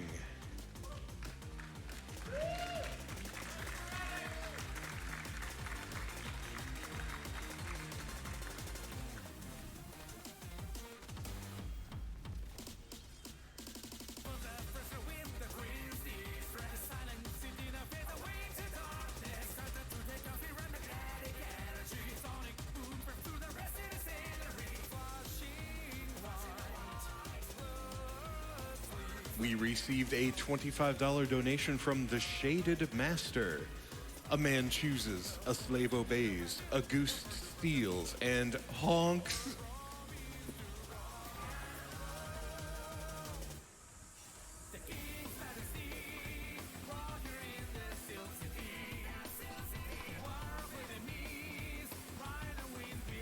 Karana7 donated $20. I wasn't going to donate, but then BT asked if I would kindly donate, and I don't know.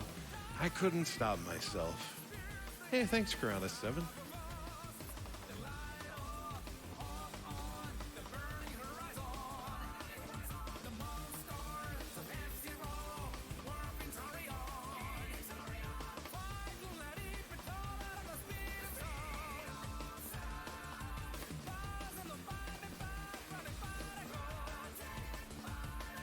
The James Brothers donated $25. I should sleep, but now that I saw Subnautica coming up, I decay now.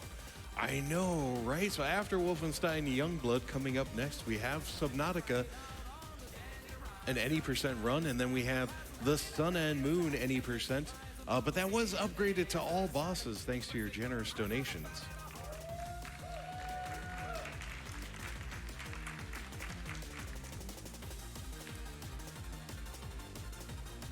Comrade Nix with the $10 donation, PC Block hype.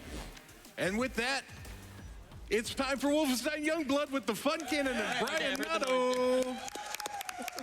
All right, welcome everybody. Thank you. I'm Brian Otto. I'm the Fun Cannon. This is going to be the Wolfenstein Youngblood any % co-op speedrun. First thing to get started with is we are actually going to be playing as the same character. We're both playing as Soph because she has a really, really good starting weapon. And as well, we're going to be speccing into Cloak because that way we don't have to waste points on it later on, and it's a very good ability for the late game. And so with that, we're going to go ahead and load in. And we're joined on the couch today by... Hi, I'm Amerlin. I'm Blood Thunder. Thanks so much for couching for us. So the time is going to start when we, on first input, so we will count you down. I sounded really excited about being here. Well, I am. You should be. I'm really Yeah, excited I mean, I that am, you're here. but like, you know. I'm Okay, more excited so than 3, 2, 1, go. All right. Let's go. So Youngblood is a looter shooter. Oh, we didn't kill that guy. Oh, no. Hi, dude. Youngblood is a looter shooter that is set in the Wolfenstein universe. We play as the twin daughters of BJ Blazkowicz, and our dad currently ran off to Paris, so we're trying to find him. The first thing that we're going to do is equip the double damage pep.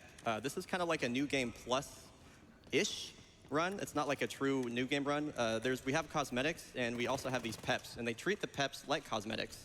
So that means that they're going to persist through saves, and so the only way to get rid of that is if we actually went and deleted the save file manually, and we're not going to, like in our folders, so we're not going to do that every single time. So the peps are going to allow for some interesting routing throughout the run. And this first thing we're going to do here is we're going to be trying to share experience. So the only way that we both get experience is if we both damage an enemy. So I'm going to be trying to leave enemies at half HP or vice versa. So that way we both do damage and we both get the full experience for it. Yep. As well, we're looking for the chest and computers for the tutorials because they also give us experience.